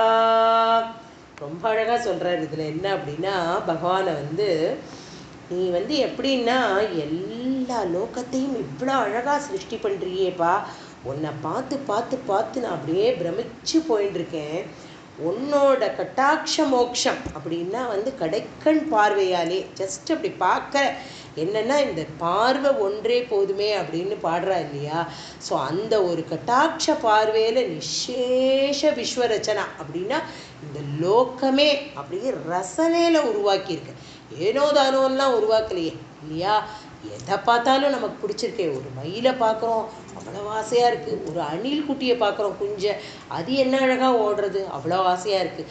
அப்படியே வேப்ப மரத்தை பார்த்து அப்படி ஒரு காற்றுல அந்த வேப்ப மரம் அசையிறத பார்க்குறோம், அது அழகாக இருக்குது. பிரம்மாண்டமான கடலை பார்க்குறோம், அது ஆசையாக இருக்குது. சாயங்காலம் வந்து சூரியன் அஸ்தமிக்கிற நேரத்தில் இருக்கிற சிருஷ்டியில் இருக்கக்கூடிய ஆகாசத்தை பார்க்குறோம், அது வேறு கலராக இருக்குது. கார்த்தாலே எழுந்து பார்த்தா நீல கலராக இருக்குது, சந்தி காலத்தில் பார்த்தா அது ஒரு ஆரஞ்சு வர்ணத்தை எடுத்துன்னு இருக்கு. விதமாக அப்படியே இதுக்கு மேலே வந்து நமக்கு என்ன திருஷ்டியில் காட்ட முடியும்? அப்போ பகவான் வந்து ஒரு நம்மளுடைய அங்க அபயங்களில் கொடுத்துருக்கக்கூடிய அத்தனை உறுப்பும் வந்து பகவானுடையவே ஸ்மரணையில் இருக்கணும். அப்படிங்கிறதுக்காக தான் இவ்வளோ பெரிய சாட்சாத்காரத்தெல்லாம் நம்ம படிக்கணும், தெரிஞ்சுக்கணும். இல்லைன்னா பகவான்கிட்ட ஒரு பக்தியெல்லாம் வந்து எப்படி அவர் தான் கொடுக்க போகிறார், இருந்தாலும் வந்து அவரை ஸ்மரணை பண்ணிகிட்டே இருந்தோன்னா ஒரு நாளைக்கு இல்லாட்டி ஒரு நாளைக்கு வந்து அந்த கட்டாட்சத்தை நம்ம கொடுத்துட மாட்டாரா? நான் முன்னாடியே சொல்லியிருக்கேன், நம்மளோட குருநாதர் சொல்லிகிட்டே இருப்பார், என்ன கேட்டாலும் பகவான் கொடுத்துருவான். மண்ணுலக ஆசை விண்ணுலக ஆசை சகலத்தையும் கொடுப்பான். பண்டிதனாக இருக்கட்டும் பாமரனாக இருக்கட்டும் என்ன வேணால் கிடைக்கும். ஆனால் பக்தி மாத்திரம் பகவான் கொடுக்கறதுக்கு யோஜனை பண்ணுவார். எப்போ ஒரு நிமிஷம் பகவான் ஒருத்தருக்கு பக்தி அப்படிங்கிற ஒரு துளி திவலையை தெளித்து விட்டுடுறாரோ அன்னிலேந்து பகவான் பக்தனுக்கு அடிமையாயிடும்.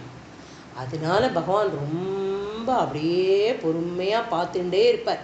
நமக்கு எதை கொடுக்கணும் எதை கொடுக்கக்கூடாது, எதெல்லாம் வேணும் எதெல்லாம் வேணும், என்ன ஆசைப்படுறான் அவனுக்கு வைக்கிற ஒரு டெஸ்ட்லேயும் நம்ம வந்து பாஸ் ஆகி சகலமும் பகவான் தான் அப்படிங்கிற ஒரு எண்ணம் நமக்கு வரத்துக்காக காத்துட்டே இருப்பாராம் சுவாமி. அந்த மாதிரி சகலத்தையும் இவ்வளவு ரசனையாக படைச்சிருக்கியே பகவானே, உன்னை பார்க்குறச்சே எனக்கு என்ன சொல்லணும்னு தெரியலையேன்னு பட்டத்திரி அப்படியே கண்ணில் ஜலத்தோடு எழுதுகிற. அடுத்த ஸ்லோகத்தில் உலக சிருஷ்டி இப்படி பண்ணின பகவானே, கர்ணவ் காதுகள் 2 காது என்ன அப்படின்னா 10 திசையையும் வந்து காட்டுறது. என்ன 10 திசை அப்படின்னா வந்து அஷ்டதிக்குகள்னு நம்ம சொல்கிறோம் இல்லையா, அஷ்டதிக்பாலர்கள் அப்படின்னு சொல்லுவோம். அதாவது ஈஸ்ட் வெஸ்ட் நார்த் சவுத், அப்புறமா north east north south south east அப்படின்னு சொல்லிட்டு வர மித்த 4 4 8 மேல் பகுதி 1 கீழ்ப்பகுதி 1 அப்படிங்கிற மொத்தம் 10 திசை. அந்த 10 திசை அதனால தான் வந்து தசரதன் அப்படின்னு பேர். தசரத மகா சக்கரவர்த்திக்கு வந்து தசரதன் அப்படிங்கிற பேர் என்னன்னா 10 திக்குலையும் ரத்தத்தை அட் அ டைம் செலுத்தக்கூடிய ஒரு பெரிய சாதுரியம் அவருக்கு உண்டாம். அதனால தான் அவருக்கு தசரதன் அப்படிங்கிற பேர் அப்படிங்கிறார். அதுக்கப்புறமா அப்படி 10 திசையும் எது அப்படின்னா கர்ணவ். ஓகே, இப்போ நம்ம சொன்னோம் இல்லையா, சந்திர சூரியோச்ச நேத்ரே கர்ணாவாசோ சிரோத்யவ் முகமபிதகனோ யஷ்ய வாஸ்தேயம் அப்திகி வரப்போகிறார் பின்னாடி முகத்துக்கு. இதுக்கு நடுவில் என்ன அப்படின்னா துவே நாசிக்கே அப்படிங்கிற இந்த இடத்துல சொல்கிற தவநாசிக்கே துவே 2 நாசி துவாரம். யார் அப்படின்னா அஸ்வினி குமாரர்களாக இருக்கிறவா தான் இந்த 2 நாசியாக இருக்கிறவா.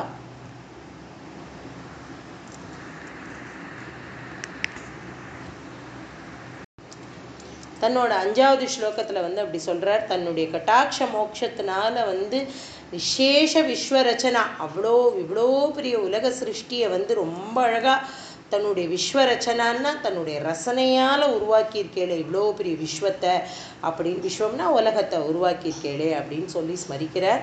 அதுக்கப்புறமா அதனுடைய காதுகளாக இருக்கிறது வந்து 10 திக்குகள், அஷ்ட திக்குகள் 8 திக்குகள் தசதிஷ அப்படின்னு போடுறாரு இல்லையா அந்த ஸ்லோகத்தில். 5வது ஸ்லோகத்தில் வந்து சொல்கிற திஷோ யுகலம் தவநாசிகேத்வே தன்னுடைய நுகரக்கூடிய இந்த மூக்கு இல்லையா அதுக்கு வந்து என்ன சொல்கிறார் அப்படின்னா த்வி நிஷ நாசிக்கக அஸ்வினி தேவர்களை வந்து மூக்காவும் அதரோத்தரனா பகவானுடைய இதழ்கள்னா மேல் உதடு சொல்கிறோம் இல்லையா, பகவானுடைய மேல் உதடு கீழ் உதடு 2ஐயும் எவ்வளோ அழகாக சொல்கிறார் அப்படின்னா மேலுதடே அவ்வளோ அழகு அப்படின்னு வந்து ஸ்மரிச்சுக்கிறார் பகவானோடத. அதை வந்து என்ன மாதிரி சொல்கிறார் அப்படின்னா மேல் உதடு வந்து என்ன அப்படின்னா லோபத்ரப, அதாவது ஆசை பேராசை, அதுதான் வந்து மேலுதடுக்கு வந்து ஓமானமாக சொல்கிற. அவருடைய அப்படிப்பட்ட ஒரு மதுரமான ரசமான ஒரு அதரோத்தரம் அப்படின்னா அதோட மேல் உதடு வந்து பேராசையம், கீழ் உதடு வந்து என்ன அப்படின்னா ஒரு அடக்கம். அதாவது பேராசைப்படாமல் இருக்கணும் அப்படிங்கிறத வந்து அடக்கிறதுக்காக கீழ் உதடாம். அப்போ வந்து இந்த மேல் உதடு ஏதாவது தேவையில்லாமல் ஆசைப்பட்டால் கீழ் உதடு வந்து அதை வந்து அப்பப்போ ஸ்டாப் பண்ணிகிட்டே இருக்கும் அப்படின்னு வந்து சொல்கிறா.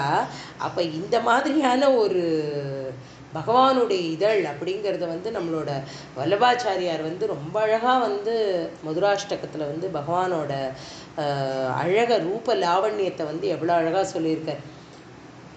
அதரம் மதுரம் வதனம் மதுரம் நயனம் மதுரம் ஹாசிதம் மதுரம்.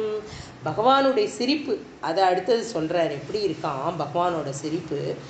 அது வந்து பகவான் அப்படியே பிறந்த உடனே எப்படி இருந்தான், இல்லையா? தேவகி வந்து ஆவிர்பவிச்சு பகவானை பார்க்குறார் அப்படின்னா சங்கு சக்கர கதாபாணியாக பகவான் அத்தனை ஆவரணங்களையும் தரிச்சுண்டு பீதாம்பரத்தை தரிச்சுண்டு இப்படி வந்து ஒரு முகம் முழுக்க அந்த இடமே பிரகாசம், காராகிரகமே அப்படி ஜொலிக்கக்கூடிய அளவுக்கு பகவானுடைய சிரிப்பு, அப்படி ஒரு அழகான முத்து பல்லான வரிசையோட கூடிய சிரிப்பு.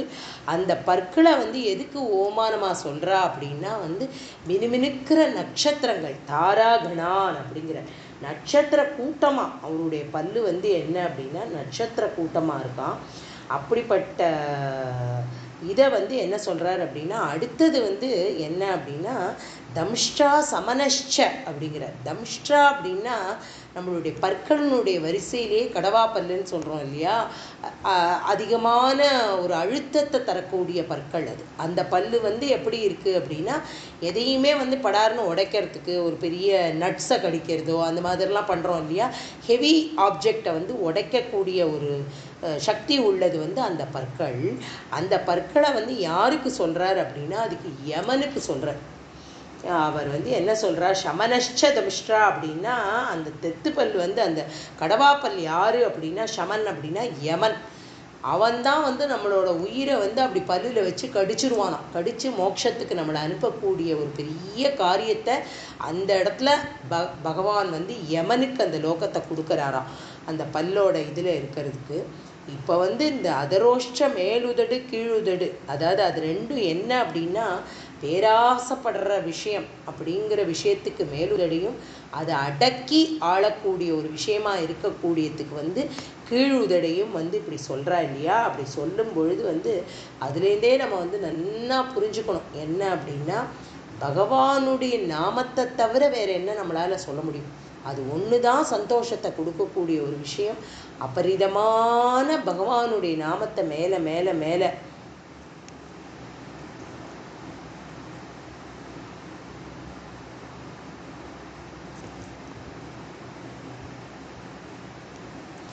அப்படி பகவானுடைய நாமத்தை மேலே மேலே நம்ம சொல்லக்கூடிய ஒரு பெரிய விஷயம் வந்து என்ன அப்படின்னா இந்த லோகத்துக்கு எது கதி, நமக்கு எது பெரிய கத்தியை கொடுக்கும் அப்படின்னா அந்த பகவான் நாமாவே அப்படிப்பட்ட ஒரு கத்தியை நமக்கு கொடுத்துடும் அப்படிங்கிறத வந்து நம்ம ஸ்மரிச்சுக்கலாம். அதே மாதிரி அதுக்கப்புறமா யார் 6வது ஸ்லோகத்துலேருந்து வந்து சொல்ல போகிறார் மாயை என்ன பண்ண போகிறது, அதுலேருந்து தர்ம தேவதையெல்லாம் எப்படி வரப்போகிறா, அப்புறமா மேலே அதர்மம் என்ன பண்ண போகிறது, அந்த அதர்மத்தினால வரக்கூடிய மித்திரன்லேருந்து யார் வரப்போகிறா அப்படிங்கிறதெல்லாம் இன்னும் மேற்கொண்டு பகவானுடைய வர்ணனையை வந்து 6வது ஸ்லோகத்துலேருந்து வந்து நாளைக்கு பார்க்கலாம். ராதே ராதே. ஏதோ படுத்துறது நம்மளோட நெட்டும். सर्वत्र गोविन्दनाम संकीर्तनं गोविन्द गोविन्द.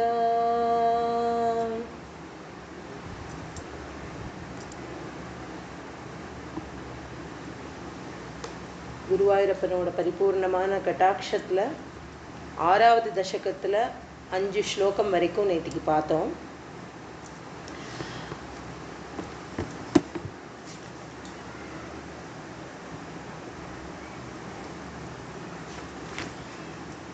பகவான் வந்து எப்படி ஒரு விராட்ட ஸ்வரூபமாக விராட்ட புருஷனாக ஒரு தன்னுடைய இதை காட்டுறார் பட்டத்திரிக்கு அப்படி காட்டும் பொழுது வந்து அதில் வந்து அப்படியே எப்படி தெரியறது அப்படின்னா வந்து பகவானுடைய பாதார விந்தத்திலேந்து தெரியக்கூடிய 7 லோகங்களையும் அதற்கப்புறமா இடுப்புலேருந்து அவருடைய சிரஸ் வரைக்கும் தெரியக்கூடிய 7 லோகங்களையும் வந்து பகவான் வந்து அப்படியே பிரத்யட்சமாக காமிச்சு தரார். விராட் ரூபத்தில் இருக்கிற 14 லோகம், அதுதான் அந்த முதல் 5 ஸ்லோகங்களில் முதல் 2 ஸ்லோகத்தில் வந்து பார்க்குறோம். 14 லோகத்தில் வந்து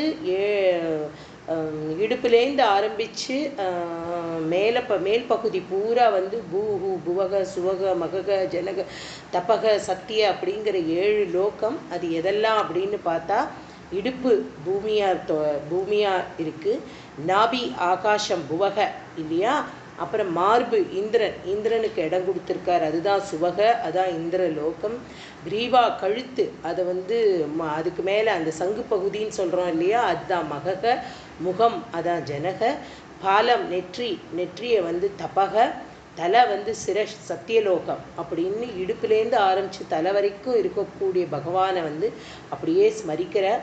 அப்புறம் அவருடைய பாதங்கள்லேருந்து வந்து என்ன தெரியறது அப்படிங்கிறதுனா வந்து கீழே பகவானோட பாதத்தினுடைய அடிப்பகுதி வந்து பாத்தாள லோகமாகவும் அதனுடைய மேல் பகுதி ரசாதள லோகமாகவும் கணுக்கால் தட் இஸ் ஆங்க்லெட்ஸ் அந்த இடம் வந்து மகாதலமாகவும் ஜங்கே அப்படிங்கிறது வந்து ஆடு தசைன்னு சொல்கிறோம் இல்லையா, அந்த கணுக்காலுக்கு மேலே உள்ள இடம் அது வந்து தலாதலமாகவும் ஜானு முட்டி ரெண்டு முட்டியும் வந்து சுதளமாகவும் ஊருபாகுக அப்படிங்கிற ரெண்டு துடைகள் வந்து அதலம் வித்தலம் அப்படிங்கிற ரெண்டு லோகமாகவும் மொத்தமாக 14 லோகத்திலையும் பகவான் விராட்ட ஸ்வரூபத்தை எப்படி காமிக்கிறார் அப்படிங்கிறத வந்து பட்டத்திரி அவ்வளவு அருமையாக வந்து தன்னுடைய ஸ்லோகங்களில் சொல்லிகிட்டே வரார். அதற்கப்புறமா வந்து பகவானுடைய பிரம்மரந்திரம் அப்படிங்கிற பிரம்ம நாடி எது அப்படின்னா சந்தஸோட கூடிய வேதத்தை வந்து சொல்கிறார். கேசவா அப்படின்னு அழைக்கிறார். சகல கஷ்டத்தையும் போக்கக்கூடிய பகவானே அப்படின்னு ஒரு வார்த்தையை அந்த இடத்துல போடுறார். அப்புறமா வந்து பகவானுடைய கேசபாசங்கள்லாம் எப்படி இருக்குது அப்படின்னா கனாகா அப்படின்னா அடர்ந்த மேகங்கள் கூடியதாக இருக்குது. அப்புறம் பகவானுடைய மேற்புருவங்கள் வந்து என்ன பண்ணுறது அப்படின்னா சில்லி யுகலம் அதையே வந்து பிரம்மா தன்னுடைய இருப்பிடமாக வச்சுட்டாராம். ஏன்னா பகவானுடைய புருவ ஒரு அசைவிலேயே பிரம்மா தன்னுடைய சிருஷ்டியை பண்ணுறதுனால பகவானுடைய கடைக்கண் பார்வையும் அந்த புருவ அசைவிலையுமே பிரம்மா சிருஷ்டியை பண்ணுறதுனால அந்த இடத்தையே தன்னுடைய உலகமாக பிரம்மா எடுத்து விட்டார் அப்படின்னு வந்து எழுதுகிறார். அதற்கப்புறமா வந்து பகவானுடைய கண் இமைகள் ரெப்பைன்னு சொல்கிறோம் இல்லையா, அந்த கண் இமைகள் வந்து இரவு பகல் அப்படிங்கிறதா இருக்குது. அதையே தான் வந்து சூரிய பகவான் சந்திர சூரியௌச்ச நேத்ரே அப்படின்னு நம்ம சகஸ்ரநாமத்தில் பார்க்குறோம்.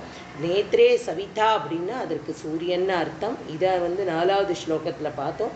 5வது ஸ்லோகத்தில் வந்து பகவான் தன்னுடைய கட்டாட்ச கட்டாட்சத்தினாலேயும் என்ன பண்ணுறார் அப்படின்னா விஸ்வரச்சனா, இந்த விசேஷ விஸ்வரச்சனா, அதாவது இதை வந்து விவரிக்கவே முடியாத இந்த லோகத்தை வந்து ரசனையால் வந்து படைக்கிறார்.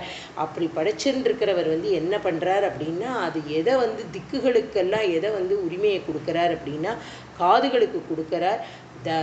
தசதிக்கு அப்படிங்கிறார். அஷ்டதிக்கு மேலே கீழே ரெண்டையும் சேர்த்து 10 திக்குகளை வந்து காதுகளுக்கு உமையாக சொல்கிறார்.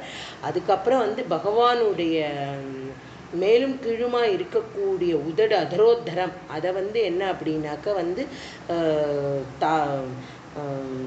மேலுதடை வந்து பேராசைக்கும் கீழே உள்ள உதடை வந்து அடக்கம், அதை அடக்கி என்னைக்கும் ஆழணும் அப்படிங்கிற ஒரு புன்னகை, பகவானுடைய புன்னகை ஒன்றே நம்மளை ஆக்கர்ஷிச்சுக்கக்கூடிய ஒரு விஷயம். பகவானுடைய அந்த ஹசிதம், அந்த சிரிப்பு பின்னாடி அடுத்த ஸ்லோகத்தில் சொல்ல போகிறார். அப்படிப்பட்ட ஹசிதம், அப்படி சிரிக்கும் பொழுது தெரியக்கூடிய பற்களை எல்லாத்தையும் தாரானா நட்சத்திரங்களுக்கு ஓமையாக சொல்கிறார். அதெல்லாம் ஓமை இல்லை, அதெல்லாம் தான் பகவான் இடம் கொடுத்துருக்கார் தன்னுடைய சரீரத்தில். இதுக்கு எல்லாத்துக்கும் இடம் தந்திருக்கார். அப்புறம் வந்து தன்னுடைய நாசி, மூச்சு விடக்கூடிய அந்த நாசி, அந்த 2 துவாரத்துக்கும் வந்து அஸ்வினி குமாரர்களை சொல்கிறார். அந்த கடவா பற்களாக இருக்கக்கூடிய அதை வந்து யமனுக்கு கொடுத்துருக்கார். அந்த யமன் ஏன் அப்படின்னா அந்த இடத்துல யமன் அப்படின்னா அது சும்மா அந்த அழுத்தி உடைக்கக்கூடிய ஒரு சக்தி படைத்த பற்கள். அப்படின்னா நம்மளுடைய உயிரை எடுக்கக்கூடிய சக்தி யாருக்கு இருக்குது அப்படின்னா சாட்சாத் யமனுக்கு தான் இருக்குது அப்படிங்கிறத வந்து அந்த இடத்துல கொடுத்துருக்கார். இப்படி ஒன்றொன்னா சொல்லிகிட்டே வந்து விராட்ட ஸ்வரூபத்தில் இருக்கக்கூடிய பகவான் எப்படி தன்னுடைய உடம்புல தன்னுடைய சரீரத்தில் எப்படி எல்லாத்தையும் தாங்கின்னு இருக்கார் அப்படிங்கிறத வந்து ரொம்ப அழகாக 5 ஸ்லோகம் வரைக்கும் பகவான் வந்து பட்டத்திரி வந்து பகவான் அப்படி அனுபவிக்கிறார். எப்போவுமே நேற்றுக்கு யாராவது மிஸ் ஆகிருந்தா கூட அட்லீஸ்ட் ஒரு கிளிம்ஸ் தெரிஞ்சுக்கணுமே அப்படிங்கிறதுனால ஜஸ்ட் அதை ஒரு ஜிஸ்டாட்டும் அந்த 5 ஸ்லோகத்தையும் சொன்னேன். இப்போ அடுத்து 6வது ஸ்லோகத்துக்கு போகலாம். மாயா கேட்கலையா?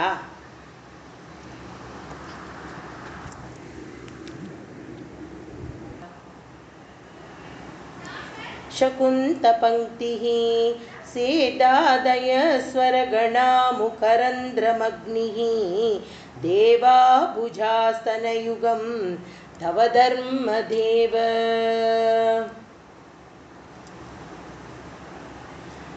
பகவான் வந்து இந்த இடத்துல வந்து ரொம்ப அழகாக வந்து சுவாமியை வந்து ஸ்மரிக்கிறார். பட்டத்திரி எப்படி ஸ்மரிக்கிறார் அப்படின்னா, குருவாயூரப்பனை வந்து ஈஷா அப்படின்னு அழைக்கிறார். ஈஷன் அப்படிங்கிற ஒரு வார்த்தைக்கு என்ன அர்த்தம் அப்படின்னா, எல்லாத்தையும் அடக்கி ஆளறவனுக்கு பேர் தான் ஈஷன்னு பேர். அதனால தான் வந்து அவரை வந்து என்ன சொல்கிறார் குருவாயூரப்பன், ஈஷா அப்படின்னு அழைக்கிறார். ஈஷான்னு அழைக்கிறது வந்து ஈஷனையே உருவாக்கினது இந்த பரபிரம்ம ஸ்வரூபமாக இருக்கக்கூடிய பகவான் தான் இல்லையா. அதை வந்து ஒரு கண்ட்ரோலில் வச்சுருந்து அதை வந்து காப்பாற்றி பண்ணக்கூடிய ஒரு பகவானை வந்து அந்த நாமத்தில் கூப்பிடுறார் ஈஷா அப்படின்னு. அப்போ என்ன சொல்கிறார், அடுத்தது வந்து தன்னுடைய பகவானோட சிரிப்பு, மாயாவிலாச ஹசிதம். ஹசிதம்னா புன்னகை, பகவானுடைய சிரிப்பு புன்னகை. இது எப்படி இருக்குது அப்படின்னா, அதாவது எப்படி நம்ம வந்து பாரதியார் ரொம்ப அழகாக நிஜமாகவே பாடிட்டு போயிருக்கார், தீராத விளையாட்டு பிள்ளைன்னு பாடியிருக்கார் இல்லையா. பகவானுக்கு வந்து இந்த பிரகிருத்தியோட சிருஷ்டி, இந்த பிரளயம் சிருஷ்டி வந்து ஒரு அனாயாசமான விளையாட்டாம். அது வந்து ஒரு சின்ன ஒரு விளையாட்டு பொம்மையை வச்சுட்டு எப்படி விளையாடுவாரோ, அதுக்கு எப்படி கை கால், எப்படி இந்த குழந்தைகள்லாம் வந்து இந்த பாபி டால் அதெல்லாம் வச்சுட்டு அதுக்கு ட்ரெஸ் போடுறது, கையை வைக்கிறது, தலைமுடி வைக்கிறது, கண்ணுக்கு வைக்கிறது, இப்படி விதவிதமாக இந்த காலத்தில் எல்லாம் கொடுக்குறா இல்லையா. ஸோ அந்த மாதிரி பகவான் இந்த பிரகிருத்தியில் உருவாக்கி இருக்கிற ஒன்னொன்று எப்படி இருந்திருக்கு அப்படின்னா, அது வந்து பகவானுடைய லீலா. அது வந்து அப்படியே ஒரு விளையாட்டு. ஆனால் அந்த விளையாட்டை பண்ணும் பொழுது அவருக்கு வந்து ஒரு மனசில் ஒரு சந்தோஷம், அந்த சந்தோஷம் வந்து ஒரு புன்னகையாக வருது. அந்த புன்னகை எது அப்படின்னா, அதுக்கு ஒரு சக்தி இருக்கணுமே. இவ்வளோ பெரிய விளையாட்டை பகவான் பண்ண போகிறார், பண்ணின்னு இருக்கார் அப்படின்னா அதுக்கு ஒரு சக்தி இருக்கணும் இல்லையா. அந்த சக்தி யாரு அப்படின்னா மாயா அப்படிங்கிறா. இந்த இடத்துல வந்து இந்த மாயா அப்படிங்கிறதுக்கு வந்து அத்வைத்த சித்தாந்தமாக இருக்கக்கூடிய மாயை இல்லை. அதாவது இந்த உலகமே மித்து அப்படின்னு சொல்கிறோம் இல்லை, இந்த உலகமே மாயை, இது வந்து நிதர்சனம் இல்லை, இது என்றைக்கும் அழிஞ்சு போயிடும், இதுலேருந்து இது இத்தனையும் படைத்த பகவான் தனியாக இருக்கார், அந்த பகவான் தனி அப்படின்னு நம்ம சொல்லக்கூடிய எதுவுமே அந்த மாயைக்கும் இப்போ சொல்லக்கூடிய மாயைக்கும் நிறைய வித்தியாசம் இருக்குது. இந்த மாயை யாரு அப்படின்னா சாக்ஷாத் லக்ஷ்மி, மகாலட்சுமி வக்ஷஸ்தலத்தில் வச்சுட்டுருக்காரே சாக்ஷாத் அந்த மகாலட்சுமி ஸ்வரூபம்தான் இப்போ இங்கே இருக்கக்கூடிய, இப்போ இந்த இடத்துல நம்ம எடுத்துக்க வேண்டிய அர்த்தம். ஏன்னா பகவானுடைய சிரிப்பை வந்து யார் ரசித்து அவருடைய வக்ஷஸ்தலத்துலேருந்து பார்த்துட்டு இருக்கா அப்படின்னா அது தாயார் அப்படிங்கிற. அதனால தான் ஆண்டாளும் வந்து மாயனை மண்ணு வடமதுரைன்னு பகவானை வந்து அந்த இடத்துல மாயாவி அப்படிங்கிற ஒரு வாசகம் போட்டு, மாயன் யார் மாயன் அப்படின்னா லக்ஷ்மியே, லக்ஷ்மிபதியாக இருக்கக்கூடிய பகவான் தான் இந்த இடத்துல மாயன் அப்படின்னு சொல்கிறா. அப்படிப்பட்ட ஒரு வினோதமான சக்தியை தரக்கூடிய தாயார், அவளுடைய கட்டாட்சம், அவளுடைய சக்தினால பகவானுடைய சிரிப்பு அப்படி ஜொலிக்கிறதாம். அப்படிப்பட்ட பகவான் அந்த சிரிப்பு வந்து அவ்வளவு மாயாவிலாசமாக இருக்குன்னா தாயாருனுடைய அனுகிரகமாக இருக்கு அந்த சிரிப்பு அப்படின்னு அர்த்தம். அதுக்கப்புறம் ஸ்வசிதம் சமீரோ அப்படிங்கிற, ஸ்வசிதம்னா பகவானுடைய மூச்சு காத்து, பகவான் மூச்சு விடுறார் இல்லையா, அந்த அவருடைய நாபியிலேந்து வரக்கூடிய அந்த காற்று தான், அந்த சுவாசம் தான் சர்வவியாபியாக வியாபிச்சிருக்கக்கூடிய காற்று அப்படிங்கிற. எங்கேயும் இந்த காற்று வியாபிச்சிருக்கு இல்லையா, அந்த காற்று எது அப்படின்னா பகவானுடைய சுவாசம் அப்படிங்கிற. அதுக்கப்புறம் அதுதான் அவருடைய மூச்சு காற்று தான் நம்ம எல்லாரும் இப்போ இன்றைக்கி சுவாசிச்சுட்டு இப்போ பேசிட்டு இப்படி நமக்குள்ளே இயங்கக்கூடிய ஒரு சக்தியாக பகவான் வச்சிருக்கார் அப்படின்னா அது எது அப்படின்னா பகவானுடைய மூச்சு அப்படிங்கிறார். அதுக்கப்புறம் ஜிஹ்வாஜலம் வச்சனமீஷ சகுந்த பங்கிஹி. ஜிஹ்வா, ஜிஹ்வான்னா பகவானுடைய நாக்கு. அந்த நாக்கு என்ன அப்படின்னா அது பகவானுடைய எச்சல், உச்சிஷ்டம். அதுதான் நம்ம இங்கே இப்போ சக்கல லோகத்துக்கும் ஒரு பிராணசக்தியாக இருக்கக்கூடிய ஜலம். அந்த ஜலம் வந்து என்ன அப்படின்னா 17-14 லோகத்தில் இருக்கக்கூடிய எல்லா இடத்துலையும் இருக்கக்கூடிய ஜலம்.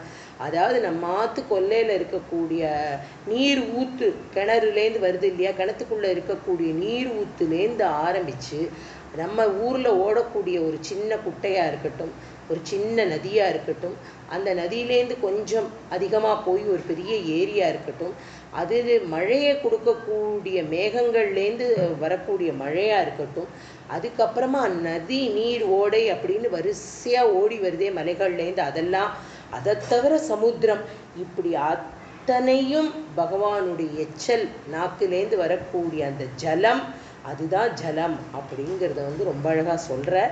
அதுக்கப்புறமா என்ன சொல்கிறார் அப்படின்னா, அந்த அவருடைய பேச்சு, பகவானுடைய பேச்சு எப்படி இருக்கான், நம்மளை மாதிரி சாதாரண மனுஷாலாட்டமாக யோஜனை பண்ணி இது எப்படி சொல்கிறது, சொல்ல வருது, மனசுக்குள்ளே இருக்குது, வெளியில் சொல்ல வரல, இப்போதான்ப்பா நினச்சிட்டேன், டக்குன்னு மறந்து போயிடுத்து அப்படின்னு எல்லாம் இல்லாமல் படன்னு எப்படி பறவைகள்லாம் பறக்குமோ அந்த சப்தம் எப்படி இருக்குன்னா பகவானுடைய பேச்சா இருக்கான்.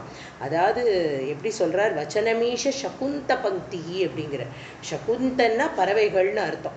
சகுந்தன்னா பறவைகள், பங்கின்னா ஒரு பெரிய கூட்டம், ஒரு கூட்டமாக பறவைகள் நம்ம பார்க்கலாம். சாயங்கால நேரத்தில் பட்சிகள் எப்படி பறக்கிறது, அதே மாதிரி பெரிய பெரிய பார்க்கில் எல்லாம் போய் இருந்தோம் அப்படின்னா பட்சிகளுடைய சப்தம் மாத்திரமே அவ்வளோ அழகாக கேட்கும். இப்போ நிறைய நம்ம வாட்ஸ்அப்பில் எல்லாம் போட்டிருந்தா, இப்போ நம்மளுடைய இந்த கோவிட் பொழுது மனுஷ நடமாட்டமே இல்லாத இடங்கள்லாம் அவ்வளோ அழகாக மரங்கள்லாம் பட்சிகள்லாம் ரொம்ப ஆர்வமாக அவளுடைய குதூகலத்தை தெரிவிச்சுட்டு இருக்கிறத இயற்கை எவ்வளவு வெயிட் பண்ணிட்டு இருந்திருக்கு அப்படிங்கிறது தெரியறது. அந்த மாதிரி அந்த பட்சிகளுக்கு ஓமையாக சொல்கிறார். சகுந்தா அப்படின்னா பக்ஷின்னு அர்த்தம். அதுக்கு ரொம்ப அழகாக துஷ்யந்த் அண்ணா ரொம்ப ரொம்ப பியூட்டிஃபுல்லாக ஒரு இதுவும் வியாக்கியானமும் சொன்னார். ஏன் சகுந்தலை அப்படின்ற பேர் வந்தது அவளுக்கு அப்படின்னா, எந்த ஒரு பெண் குழந்தைய பறவையால் ரட்சிக்கப்பட்டாலோ அந்த குழந்தைக்கு சகுந்தலா அப்படின்னு பேர் அப்படிங்கிறதையும் மறக்காமல் இருக்கிறதுக்காக, எங்கேயாவது சகுந்தக அப்படின்னு நம்ம கேள்விப்பட்டோம்னா பறவைகளுடைய சப்தத்தை பகவானுடைய பேச்சுக்கு ஓமானமாக அதில் சொல்லியிருக்கார். அதை ஓமானம் இல்லை, சத்தியம். அதாவது பகவானுடைய பேச்சு தான் இப்போ பறவைகளாக இருக்குது. அப்படிப்பட்ட பறவைகளை உருவாக்குறார் அவர், அப்படி பக்ஷி கூட்டம் அப்படிங்கிறார். அதுக்கப்புறம் அது என்ன ஆறுது அப்படின்னா, அவருடைய ஸ்வரகணாக, அவருடைய பேச்சிலேருந்து வரக்கூடிய அந்த குரல் இருக்கு இல்லையா, கண்டத்திலேருந்து வரக்கூடிய சப்தம், அந்த சப்தம் எப்படி இருக்குது அப்படின்னா, அந்த மாடுலேஷன் நம்ம பேசுகிறோமே, இப்போ பேசுகிறோம், ஒரு இடத்துல பேசுகிறோம் அப்படின்னா ஆற்றுக்கு வரவாளை வாங்கோன்னு கூப்பிடுறதுலேருந்து ஆரம்பித்து அவள்கிட்ட அளவளவுறதுலேருந்து ஆரம்பித்து ஒரு சட்டுன்னு ஏதோ ஒரு விஷயத்தில் நமக்கு ஒரு கோபம் வருது அப்படின்னா அந்த மாடுலேஷனே டிஃப்ரெண்ட்டாக மாறுறது, அந்த சப்தம் வேறு மாதிரியாக மாறுறது. இந்த மாதிரி மாறக்கூடிய அந்த மாடுலேஷன், அதுதான் ஸ்வரகணக அப்படிங்கிற வார்த்தையை அந்த இடத்துல போட்டிருக்கார். பகவானுடைய ஸ்வரகணக அப்படின்னா அது எல்லாமே சப்த ஸ்வரத்தில் அடங்கி போய்டுறதான். சஜேகமபதனி அந்த ஸ்வரமாகவே ஆயிடுறதான். அவருடைய பேச்சு அப்படி ஒரு ஸ்வரங்களாக சொல்கிறார். பிற்காலத்தில் அவள்லாம் யார் அப்படின்னா சித்த புருஷாலாக அலைஞ்சின்னு இருக்கா பாருங்க. இப்போ நம்ம திருவண்ணாமலை அந்த மாதிரி பிரதேசங்கள், ஹிமாச்சலம், அங்கெல்லாம் சித்த புருஷாலாம் இன்னும் நடமாடின்னு தான் இருக்கா. அதை யாரால் அனுபவிக்க முடியும் அப்படின்னா வேற ஒரு சித்த புருஷாலால் தான் அதை அனுபவிக்க முடியும்.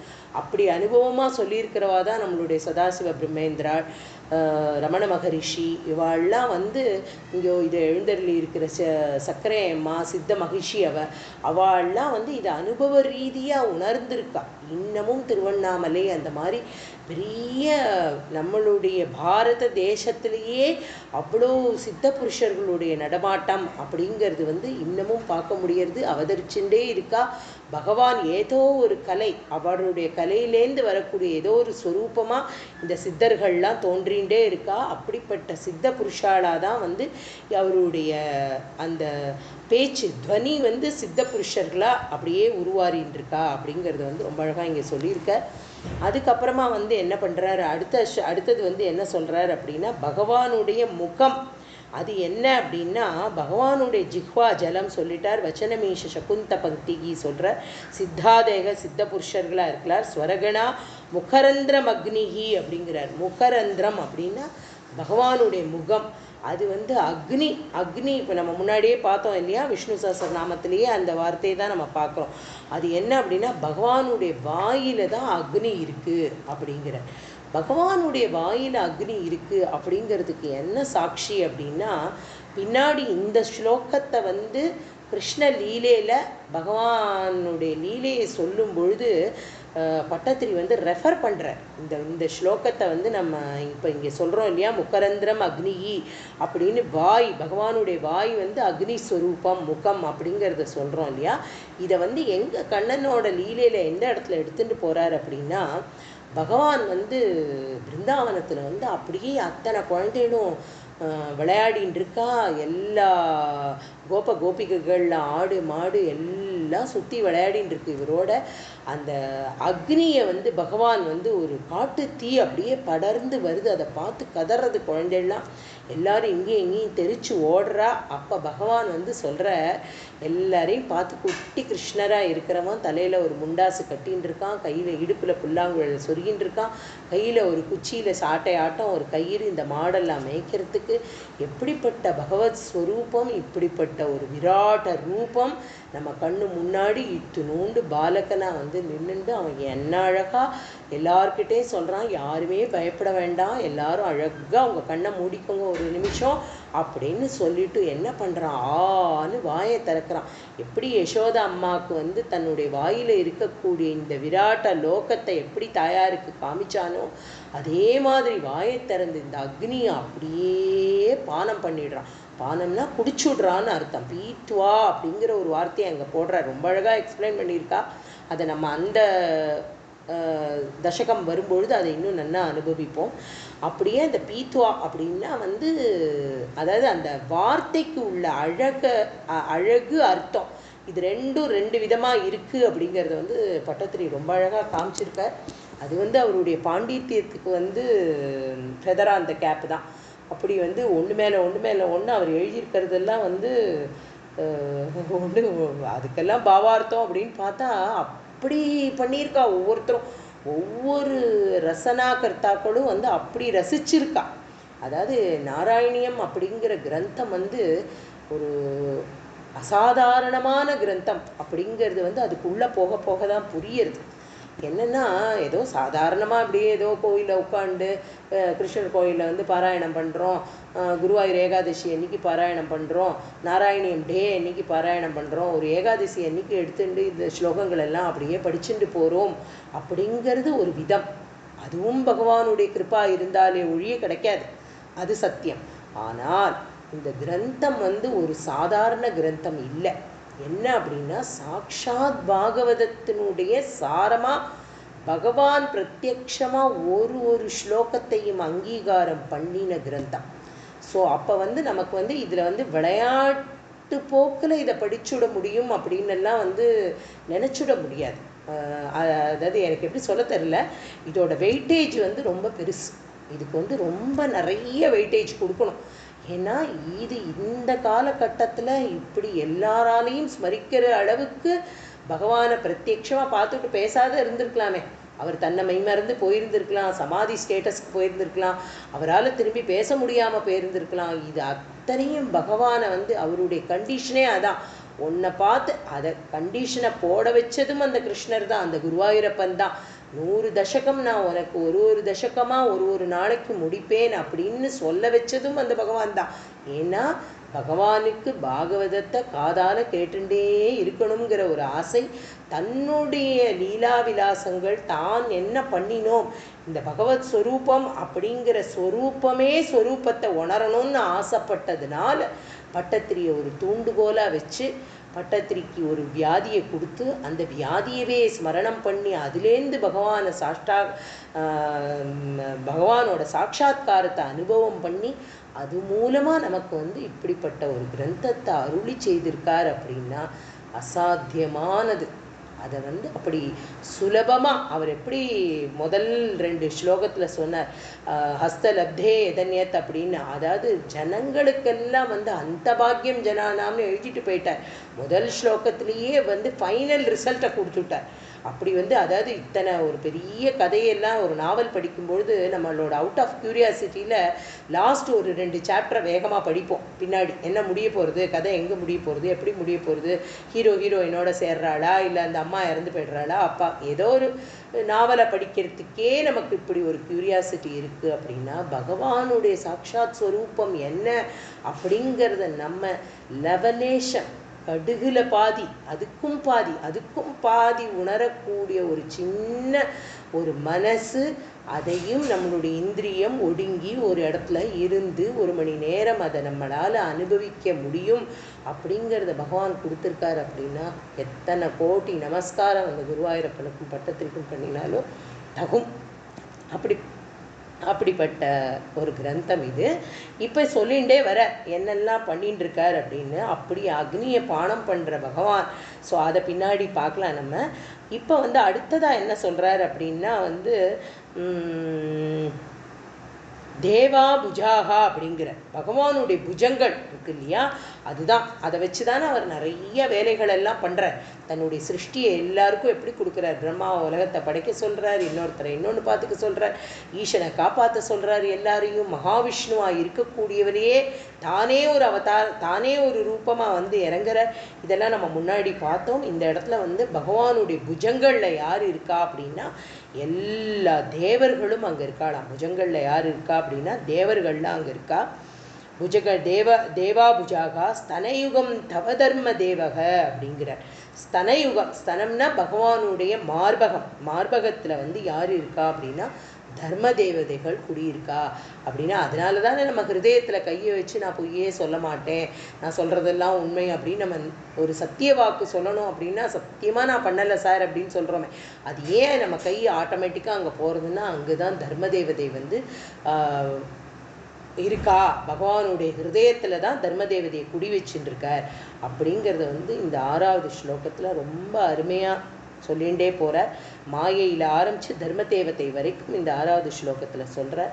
7வது ஸ்லோகத்தில் பிருஷ்டம் த்வதர்மைக தேவ மனசுதாம்ஷு அவ்யக்தமேவ ஹிருதயாம்புஜமம்புஜாக்ஷ கூக்ஷே சமுத்திர நிவகாவச்சனம் து சந்தியே ஷேப பிரஜாபதிரசௌ விருஷணௌ சமித்ரஹ.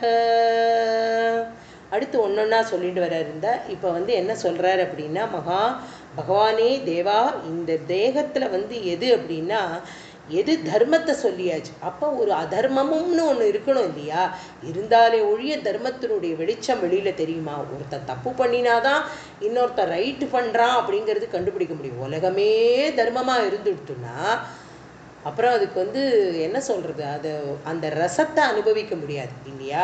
ஒருத்தர் சண்டை போடுறா அப்படின்னா 2 பேர் விலக்கி விட்டால் தான் அந்த சண்டைக்கே ஒரு வேல்யூ இருக்கும்.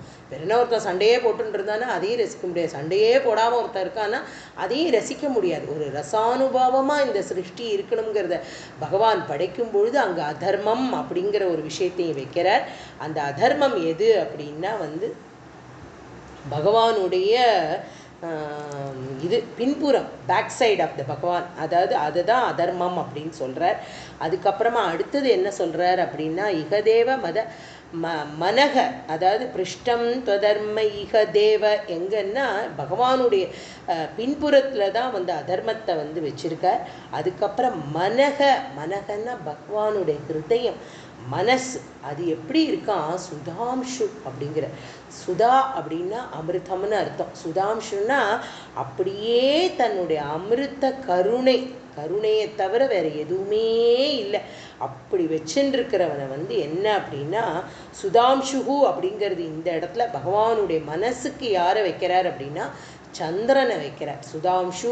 சுதாம்ஷுங்கிறது சந்திரனுக்கு இன்னொரு பெயர். சந்திரன் அப்படிங்கிறவனுக்கு வந்து சகல கலைகளும் எப்படி பகவானுக்கு 16 கலைகள் இருக்கோ அதே மாதிரி சந்திரனுக்கும் 16 கலைகளை கொடுக்கிறார் பகவான். அப்படி கொடுத்து ஷோடச கலைகளையும் பகவான் அந்த சந்திரனுக்கு அர்ப்பணம் பண்ணி அந்த சந்திரன் தான் பகவானுடைய மனசாக காமிக்கிறார் அந்த இடத்துல. அதுக்கப்புறம் அவ்யக்தமேவ ஹிருதயாம்புஜம் அம்புஜாக்ஷ அப்படிங்கிற ஹிருதய தாமரை இல்லையா, தாமரையாக இருக்கக்கூடிய பகவான் ஹிருதயத்தையும் தாமரையாக சொல்கிறார். அம்புஜாக்ஷ அப்படின்னா பகவானுடைய கண்கள், நயனம், அதுவும் வந்து எப்படி இருக்குது அப்படின்னா வந்து புண்டரீகாட்சா அப்படின்னு அழைக்கிறோம் இல்லையா, அரவிந்தாக்ஷன் அப்படின்னு சொல்கிறோம். ஹிருதயமும் தாமரையாக இருக்குது, உன்னுடைய கண்களும் தாமரையாக இருக்கே அப்படிங்கிறார். அதுக்கப்புறமா அடுத்தது வந்து குக்ஷிகி சமுத்திர நிவகா அப்படிங்கிற. குக்ஷின்னா வயிறு. வயிற்றை வந்து எதுக்கு சொல்கிறார் அப்படின்னா கடலுக்கு சொல்கிறார். கடலை வந்து வயிற்றுக்கு கொடுத்துருக்கார். வயிறு வந்து எது அப்படின்னு அந்த பாகம் எதை சொல்கிறது அப்படின்னா கடல். ஏன் கடல் அப்படின்னா பிரளயமாகும் பொழுது இதெல்லாம் இப்போ சிருஷ்டியை பண்ணின்னு இருக்கார். இது இப்போ இந்த சிருஷ்டி பண்ணுற நேரத்தில் எங்கே இந்த பிரளயம் வந்ததுங்கப்படாது. இதுக்கப்புறமா ஒரு பிரளய காலம் வரப்போகிறது. நைமித்திக பிரளயம்னு பார்க்குறோம், நித்திய பிரளயம்னு பார்க்குறோம். இது எல்லாம் இப்போ பண்ணின இந்த விராட்ட ஸ்வரூபத்தில் இருக்கக்கூடிய சகலமும் அப்படியே அழிஞ்சு அழிஞ்சு ஒரு பஞ்சபூதங்கள் ஒன்று அழிக்கும். அது காற்று வந்து வாயு எடுத்த நெருப்பை விழுங்கும். அந்த நெருப்பு எங்கே போய் அடங்கும் அப்படின்னா ஜலத்தில் போய் அடங்கிறது. அந்த ஜலம் எங்கே போய் அடங்கிறது அப்படின்னா சமுத்திரம். அந்த சமுத்திரமாக இருக்கக்கூடியது எங்கே போய் அடங்க போகிறதுனா பகவானுடைய குக்ஷி. சகலத்தையும் விழுங்குறார் பகவான் அப்படின்னு தான் நம்ம முதல்லையே பார்த்துட்டே வந்தோம். பகவான் எல்லாத்தையும் அப்படியே உள்வாங்கிக்கிறார். உள்வாங்கிட்டு எல்லாத்தையும் தன்னுடைய குக்ஷியில் பத்திரமா வைக்கிறார். வச்சுட்டு ஏகக எல்லாம் போயும் யார் மாத்திரம் தரிசனமாக நிற்க போகிறார். குருவாயூரப்பனை பார்த்து கேட்குறார் பட்டத்திரி, இத்தனையும் இத்தனை காரியமும் இத்துணூண்டா இருந்துட்டு நீ தான் பண்ணினியா?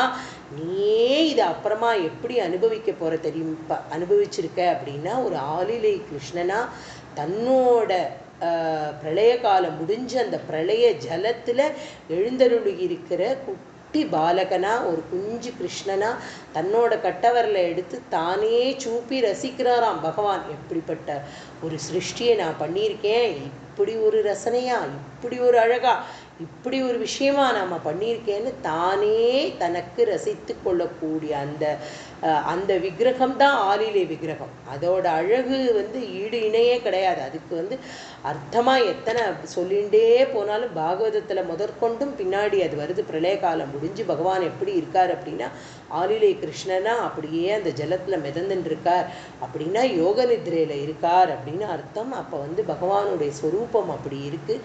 ரொம்ப அழகான குஞ்சு பாலகனா பட்டு கிருஷ்ணனா குட்டி கிருஷ்ணனா அப்படி பகவான் அப்படி ரசிக்கிறார். நம்மளுடைய குருநாதர்லாம் அப்படி அப்படி அனுபவிச்சு அதை பற்றின பாடல்கள்லாம் நிறைய எழுதியிருக்கார். இந்த இடத்துல வந்து இந்த குக்ஷிக்கு வந்து கடலை கொடுக்குறார். கடல் அந்த சமுத்திரத்தை வந்து அந்த இடத்துல கொடுக்குறார். அப்புறம் எஸ்ய வாஸ்தேயம் அப்படின்னா அப்திகி. இந்த அப்திகின்னாலும் கடல் தான். இந்த எஸ்ய வாஸ்தேயம்னா தங்கிறது, எங்கே வந்து இறங்கிறது அப்படின்னா குஷ்டியில் வந்து அதெல்லாம் தங்க போகிறது, தங்க கொடுத்துருக்கார். அதுக்கப்புறமா வந்து அடுத்தது என்ன கொடுக்க போகிறார் அப்படின்னா பகவான் வந்து வசனம் து சந்தையே அப்படிங்கிற. பகவான் வந்து என்னென்னா வசனம்னா தங்கிறது. இந்த இடத்துல வந்து வசனம் அப்படிங்கிறதுக்கு அர்த்தம் வந்து தங்கிறது, அதில் தான் வந்து எல்லாம் அடங்கிறது அப்படிங்கிற. சாரி, இந்த இடத்துல வசனம்னா வஸ்திரம்னு அர்த்தம். வஸ்திரம்னா ஆடை. பகவான் ஒரு ஆடையை அணிஞ்சுட்டு இருக்கானே, ஒரு பெரிய விராட்ட ரூபமாக நம்ம பார்க்குறோம். பீதாம்பரத்தை போட்டுருக்கான், ஒரு கை அத்தனை ஆயுதங்கள் வச்சுருக்கான், அத்தனை விதமான 1000 கைகள் இருக்குது, 1000 கைகள் 1000 தலைகள். அப்படிப்பட்ட ஒரு ஸ்வரூபம் அந்த எலிப்டிக்கல் ஷேப்பில் நம்ம பார்த்தோம். மேலே 7 பாதாள யுகம் இருக்குது, 14 லோகம், 7 லோகம் இருக்குது, கீழே 7 லோகம் இருக்குது. பாக்கி உள்ள இருக்கக்கூடிய உருவத்துக்கு எல்லாத்துக்கும் இப்படியே ஒன்றொன்னா கொடுத்துட்டே வராரே. அப்படிப்பட்ட வஸ்திரமாக என்ன தரிச்சுன்னு இருக்கார் அப்படின்னா காலை மாலை, அதாவது 2 வேளை இல்லையா, ஒரு நாளைக்கு வந்து பகல் இரவு அப்படின்னு இந்த சுழற்சி ஓடிண்டே இருக்கு இல்லையா, அந்த சுழற்சியாக இருக்கக்கூடிய பகல் இரவு காலை மாலையை வந்து வஸ்திரமாக தரிச்சுன்னு இருக்கார். அதுதான் வசனம் அப்படின்ற அர்த்தம். அப்படி வந்து பகவான் அந்த இடத்துல வந்து வஸ்திரமாக அதை தரிச்சுன்னு இருக்கிறதுக்கு அப்புறமா வந்து இன்னும் என்ன சொல்கிறார், ஷேப பிரஜாபதி ரசோ விஷ்ணவுச்ச மித்ரக அப்படிங்கிற. அதாவது மித்ரன் பிரஜாபதி இவாள்லாம் யார் அப்படின்னா சிருஷ்டிக்கு உபயோகப்படக்கூடிய உறுப்புகள். நம்மளுடைய ஆண் உறுப்பு பெண் உறுப்புன்னு சொல்கிறோம் இல்லையா, அந்த உறுப்புகளுக்கெல்லாம் யார் அப்படின்னா பிரஜாபதி. ஷேபக அப்படின்னா பிரஜாபதின்னு அர்த்தம். அந்த சிருஷ்டிக்கு உபயோகப்படக்கூடிய அந்த இதுக்கு இவாள தேவர்களாக பகவான் இடம் கொடுத்துருக்கார். 7வது தசகத்தில் அவ்வளோ அழகாக சொல்கிறார். அடுத்து 8வது தசகம். இது மாத்திரம் இல்லையே, இப்போ ஜனங்கள் பிரம்மா தேவா எல்லாரையும் படைச்சுட்டே வராரு இல்லையா. இன்னும் சிருஷ்டியில் எவ்வளோ பாக்கி இருக்குது, அவளெல்லாம் படைக்கணுமே. அதாவது பலவிதமான வர்ணங்களை படைக்கணும். அதுக்கப்புறமா மிருகமெல்லாம் படைக்கணும், பட்சிகளெல்லாம் படைக்கணும். அதெல்லாம் பின்னாடி வரக்கூடிய ஸ்லோகத்தில் சொல்கிறார். ஸ்ரோணீஸ்தலம் மிருககணா பதையோர்ன காஸ்தே हस्त्युष्ट्रसैन्दवमुखा गमनं तु कालः वेभ्रादिवर्णभवनं वदनाब्जबाहू चारूरुयुग्मचरणं करुणाम्बुधे ते. என்ன சொல்கிறார் அப்படின்னா, இப்படிப்பட்ட பகவானாக இருக்கக்கூடிய குருவாயூரப்பனை கருணா சாகரம் அப்படிங்கிற கருணையோட கடல். அது ஒரு துளிகிளியெல்லாம் இல்லை, அப்படியே பிரவகிச்சு ஓடுறது பகவானுடைய கருணை. அந்த கருணைங்கிற திவலையில் அப்படியே நனைஞ்சு போயிருக்கார். இப்போ நம்மளோட பட்டத்திரி பார்த்துட்டு இருக்கார் பிரத்யக்ஷமாக. இப்போ அவர் கண் முன்னாடி என்ன பார்த்து என்ன பகவான் அவருக்கு காமிச்சாரோ அதைத்தான் இங்கே நம்ம இன்னைக்கு படிச்சுட்டு இருக்கோம். இப்போ நம்ம பார்க்கறது அத்தனையும் நம்மளோட மனக்கண்ணுலேயும் பகவான் அதை கொடுக்கணும் அப்படிங்கிறது தான் நம்மளுடைய பிரார்த்தனை. அதானா நமக்கு பார்க்குற அந்த சக்தியையும் அவன்தானே கொடுக்கணும்.